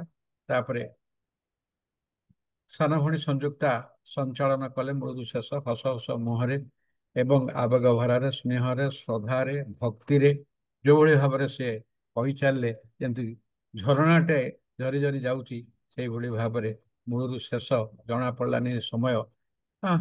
ତାଙ୍କ ପାଖରେ ମୁଁ ବି କୃତଜ୍ଞତା ଜ୍ଞାପନ କରୁଛି ଏବଂ କହୁଛି ସିଏ ବି ସେମ୍ ଚଳଚଞ୍ଚଳ ଥାଆନ୍ତୁ ଏବଂ ସଂଯୋଗର ସମସ୍ତଙ୍କୁ ବାନ୍ଧି ରଖନ୍ତୁ। ଭାଇ ଭଉଣୀ ମାନଙ୍କ ଭିତରେ ସେଇ ଆବେଗ ସୃଷ୍ଟି ହଉ, ସ୍ନେହର ଶ୍ରଦ୍ଧା। ଏବଂ ନୂଆପଡ଼ାରେ ବସିଥିବା ବିଭୂତି ଭାଇ ଦେହ ଖରାପ ସତ୍ତ୍ୱେ ବି ସେଠୁ ଉଠି ଆସିକିରି ପୁଣି ବସିକିରି ଆରମ୍ଭ କରିଦେଲେଣି ତାଙ୍କର ଯୋଉ ଦାୟିତ୍ୱ ବୋଧ ମାନିବାକୁ ପଡ଼ିବ। ସେ ଭାଇକି କୃତଜ୍ଞତା ଜ୍ଞାପନ କରୁଛି। ଆଜି ସେ ବାଙ୍ଗାଲୋରରେ ଅଛନ୍ତି। ଜାଣିଛି ଜାଣିଛି ମୁଁ ଜାଣିଛି ସେୟା କହିଲି ପରା, ବେଡରୁ ଉଠି ଆସିକିରି ନା ମୁଁ କହିବି ଛାଡ଼ିବିନି ଏ ସୁଯୋଗ ଏ ଦାୟିତ୍ୱ। ଜାଣିଛି ବାଙ୍ଗାଲୋରରେ ଅଛନ୍ତି, କାରଣ ତାଙ୍କ ଘର ହେଇଥିଲେ ବ୍ୟାକଗ୍ରାଉଣ୍ଡଟା ଅଲଗା ପ୍ରକାର ଥାନ୍ତା ଏବଂ ଏବଂ ଏଇ ସବୁ ଯୋଉ ବିଭିନ୍ନ ପ୍ରକାରର ବିନ୍ଧାଣି। ଲୋପାପା ନେବୁଲାଇଜର ଥାଏ। ହଁ ହଁ ହଁ ମୁଁ ଜାଣିଥିଲି ଲୋପାପା ଆଉ ଇଏ ଏ ବିନ୍ଧାଣି ଯେ ଏସବୁର ବିଶ୍ୱକର୍ମା ଯିଏ ହେଲେ ଆମ ରାଜକୁମାର ସୁତାର, ଗୋଟିଏ ପରେ ଗୋଟିଏ ପରେ କୋଉଠି କଣ ହବ, କାହା ପରେ କଣ ହବ, କିଏ କଣ ହବ ଯୋଉ ଲାଗିଛନ୍ତି ବିନ୍ଧାଣି, ପ୍ରଭୁ ଜଗନ୍ନାଥ ତାଙ୍କୁ ବି ଦୀର୍ଘାୟୁ କରନ୍ତୁ, ସ୍ୱାସ୍ଥ୍ୟ ଭଲ ରଖନ୍ତୁ। ସେ ଏଇଭଳି କଥା ତ ତାଙ୍କ ପାଖରେ ମୁଁ କୃତଜ୍ଞତା ଜ୍ଞାପନ କରୁଛି। ସେ ଯେତେବେଳେ ମତେ କହିଲେ ସମାପନ କଥା, ମୁଁ କହିଲି ମତେ ମତେ ଛାଡ଼ି ଦିଅନ୍ତୁ, ମୁଁ ତ ଶ୍ରୋତାଟେ ହେବି, ମୁଁ ଶୁଣିବି, ମତେ ଛାଡ଼ି ଦିଅନ୍ତୁ। କିନ୍ତୁ ସେ ନଛଡ଼ ବନ୍ଧା ହେଇଗଲେ। ବହୁତ ଅନୁରୋଧ କରିଥିଲି, ମୁଁ କହିଲି ମତେ ଛାଡ଼ି ଦିଅନ୍ତୁ। ଯାହା ହଉ ମୁଁ ତାଙ୍କ ପାଖରେ କୃତଜ୍ଞତା ଜ୍ଞାପନ କରୁଛି। ଏବଂ ଆମର ଆଜି ଯେତିକି ଭାଇ ଭଉଣୀ ଯୋଡ଼ି ହେଇଛନ୍ତି, ଟୋଟାଲ ମୁଁ ଦେଖିଲି ଟୋଟାଲ ଯାଇଥିଲା 28 ଯାଏ, ବର୍ତ୍ତମାନ 26 ହେଲାଣି। ଯୋଡ଼ି ହେଇଛନ୍ତି ସେ ସମସ୍ତଙ୍କୁ କୃତଜ୍ଞତା, କାରଣ ଆଜି ମଣ୍ଡପରେ ମହା ଅଷ୍ଟମୀ ଆଉ ପୀଠରେ ଆଜି ବିଶ୍ରାମ, ତା ସତ୍ତ୍ୱେ ବି ଯେ ମିଳନ କରିକି ଏତିକି ଯୋଡ଼ି ହେଇଛନ୍ତି ତାଙ୍କ ପାଖରେ ମୁଁ କୃତଜ୍ଞତା ଜ୍ଞାପନ କରୁଛି। ଏବଂ ଭାବୁଛି କଣ ଆଉ ଯୋଉମାନେ ଯୋଡ଼ି ହେଇ ନାହାନ୍ତି ତାଙ୍କ ପାଖରେ ମୁଁ କୃତଜ୍ଞତା ଜ୍ଞାପନ କରୁଛି, ତାଙ୍କ ପାଖରେ ମୁଁ କୃତଜ୍ଞତା ଜ୍ଞାପନ କରୁଛି, କାରଣ ସେ କୌଣସି କାରଣ ପାଇଁ ଯୋଡ଼ି ହେଇ ନଥିବେ ଏବଂ ଯୋଡ଼ି ହେଇ ନାହାନ୍ତି ବୋଲି ବି ଆମେ ତାଙ୍କ କଥା ମନେ ପକାଉଛେ। ସେ ଆମ ପରିବାରର ସଦସ୍ୟ ଏବଂ ଆଜି ଆମର ଯୋଉ ଟେକ୍ନିକାଲ ସପୋର୍ଟ ଦଉଛନ୍ତି ଆମର ସୁସ୍ମିତା ମ୍ୟାଡାମ, ପଛରେ ବସିକି ସବୁ କିଛି କଣ୍ଟ୍ରୋଲ କରିବା, ଭିଡ଼ିଓ ଅନ୍ କର, ମ୍ୟୁଟ୍କୁ ଅନମ୍ୟୁଟ୍, ଅନମ୍ୟୁଟ୍କୁ ମ୍ୟୁଟ୍ କରିବା, ଏସବୁ କାର୍ଯ୍ୟ ଯିଏ ବସି କରୁଛନ୍ତି ତାଙ୍କୁ ବି ମୁଁ କୃତଜ୍ଞତା ଜ୍ଞାପନ କରୁଛି। ଏବଂ ଏ ସତ୍ତ୍ୱେ ଯଦି ଆଉ କିଛି ମୁଁ ଛାଡ଼ି ଯାଇଥାଏ କାହାକୁ କୃତଜ୍ଞତା ଜ୍ଞାପନ, ଆଉ ଯୋଉମାନେ ଚାର୍ଟରେ ବି ଲେଖିଛନ୍ତି ବାବାଜୀ ଭାଇ ଏବଂ ଆମ ଶିବେନ୍ଦ୍ର ଭାଇ, ତାଙ୍କ ପାଖରେ ବି କୃତଜ୍ଞତା ଜ୍ଞାପନ କରୁଛି। ଏବଂ ଆମେ ଗୋଟିଏ କଥା ଜାଣିଛୁ ଯେ ଆମ ଭିତରେ ବହୁତ ପ୍ରତିଭାବାନ ବ୍ୟକ୍ତି ଅଛନ୍ତି ଏବଂ ଆହୁରି ଆହୁରି ମନରୁ କାଢ଼ନ୍ତୁ କିଭଳି ନୂଆ ଟାଇପର ଅଭିନୟ କରିବା ଏବଂ ହୃଦୟକୁ ଛୁଇଁବା, କେମିତି ଏକାଠି ହବା, ଏକାଠି ବସିବା, ମନର ଭାବର ଆଦାନ ପ୍ରଦାନ କରିବା, ଆଉ ସବୁଠି ଜୀବନର ମୂଲ୍ୟବୋଧଟାକୁ ବଞ୍ଚେଇ ରଖିବା, ଆଧ୍ୟାତ୍ମିକ ଚେତନାର ଜାଗରଣ କରିବା। ଯାହା କହିଲେ ଲୋପାପା ଯେ ଏତେ ଖର୍ଚ୍ଚ ବାର୍ଚ୍ଚ ସବୁ ମେଳନ ନ କରି ଯଦି ସେଗୁଡ଼ାକ ଗରିବମାନଙ୍କ ପାଇଁ ସାଧନ କରିବା, ସେଥିରେ ବି ମୁଁ ଏକମତ। ଏବଂ ଯାହା ସହଦେବ ଜୟ ସିଂ ଭାଇ କହିଲେ ବୁଦ୍ଧାପ୍ରସାଦ ଭବନ କଥା, ସେତେବେଳେ ଏଇ ମୂଲ୍ୟବୋଧ ପାଇଁ ବି ଆମେ ଛାଡ଼ିଦେଲୁ, କିନ୍ତୁ ଅବାଟରେ ଯିବୁ ନାହିଁ, ସେ କଥା ନିଅ। ମୁଁ ରହୁଛି ଆଉ ପୁଣି ଥରେ ସମସ୍ତଙ୍କୁ ଅନୁରୋଧ କରୁଛି ଯେ ଆସନ୍ତୁ ଆମେ ପରସ୍ପର ଭିତରେ ଏଭଳି ଯୋଉ ଯୋଉ ଆମର ଭିତରେ ଯୋଉ ବନ୍ଧନଟା ଅଛି ତାକୁ ଆଉ ଟାଣ କରିବା। ଏଇ ଅଭିନୟରେ ଯେତେ ଯାହା ଥାଉ ପଛେ ବହୁ ସଂଖ୍ୟାରେ ଯୋଗଦାନ କରିବା। ପୁଣି ଥରେ ମୁଁ ସମସ୍ତଙ୍କୁ କୃତଜ୍ଞତା ଜ୍ଞାପନ କରିକି ରହୁଛି। ଧନ୍ୟବାଦ ହର ଭାଇ, ଏତେ ହୃଦୟ ସ୍ପର୍ଶୀ ଥିଲା କି ମୁଁ ବି ଏମିତି ଫ୍ରାନ୍ସରେ ରହିକି ଶୁଣୁଥିଲି। ମତେ ସୁଯୋଗ ଦେଇଥିବାରୁ ଶ୍ରୀ ରାଜକୁମାର ସୁତାର ସାର୍ଙ୍କୁ ମୁଁ ଧନ୍ୟବାଦ ଜଣାଉଛି। ବିଭୂତି ଭୂଷଣ ସାର୍ଙ୍କୁ ଏତେ କଷ୍ଟ ସତ୍ତ୍ୱେ ଆପଣ ଜଏନ୍ କରିଥିବାରୁ ଆପଣଙ୍କୁ ବି ଧନ୍ୟବାଦ ଦଉଛି। ଓଭର ଟୁ ସାର୍ ଆଣ୍ଡ ମାନେ ସୁତାର ସାର୍, ଆପଣ ଆନାଉନ୍ସ କରନ୍ତୁ, ଆମେ ମାନେ ସମସ୍ତେ ଲିଭ୍ କରିବା ତାହେଲେ। ସମସ୍ତଙ୍କୁ ଆଉ ଥରେ ନମସ୍କାର। ଆଜି ଆମେ 3 ଜଣ ଭାଇଙ୍କଠୁ ଶୁଣିଲେ ଆଉ ଜଣେ ଭଉଣୀଙ୍କଠୁ ଶୁଣିଲେ ଆଉ ଯେ ସେମାନେ ତାଙ୍କ ଜୀବନ ଭିତରୁ ଯାହା ଶିକ୍ଷା ଲାଭ କରିଛି ବିଭିନ୍ନ ସମୟରେ ବିଭିନ୍ନ କାର୍ଯ୍ୟ କରିବା ସମୟରେ ବିଭିନ୍ନ ପରିସ୍ଥିତି ମୁକାବିଲା କରିବା ଭିତରେ ଯାହା ଶିଖିଥିଲେ ସେଟା ଆମ ଆଗରେ ପ୍ରକାଶ କଲେ ସେଟା ଆମ ପାଇଁ ମଧ୍ୟ ଶିକ୍ଷା ହେଲା। ଏଇଟା ହଉଛି ତାଙ୍କ ଅନୁଭୂତି ର ଜନିତ ଶିକ୍ଷା ଆଉ ଯାହାର ପ୍ରଭାବ ନିଶ୍ଚୟ ଯିଏ ଶୁଣିବ ତା ଉପରେ ପଡ଼ିବ। ଆଉ ସମସ୍ତ ଭାଇ ଆଉ ଭଉଣୀ ଆମର ଲୋପା ଭଉଣୀ ଆଉ ସମସ୍ତଙ୍କୁ ମୁଁ ଆଉ ଥରେ କୃତଜ୍ଞତା ଜ୍ଞାପନ କରୁଛି। ଆଉ ଆମର ସଞ୍ଚାଳିକା ଆମର ଟେକ୍ନିକାଲ ସପୋର୍ଟର ଆଉ ବିଭୂତି ଭାଇ ସମସ୍ତେ ମିଶିକିରି ଆଜିର ୱେବିନାରକୁ ଏତେ ସର୍ବାଙ୍ଗ ସୁନ୍ଦର କଲେ ସମସ୍ତଙ୍କ ପାଖରେ ମଧ୍ୟ ମୁଁ କୃତଜ୍ଞତା ଜ୍ଞାପନ କରୁଛି। ଆଜି ଆମେ ଏଇଠି ରହିବା, ଏତିକିରେ ରହିବା। ଆମେ ପୁଣି ଏକାଠି ହେବା ଆସନ୍ତା ଅକ୍ଟୋବର 14 ତାରିଖ ୱେବିନାରରେ। ନମସ୍କାର।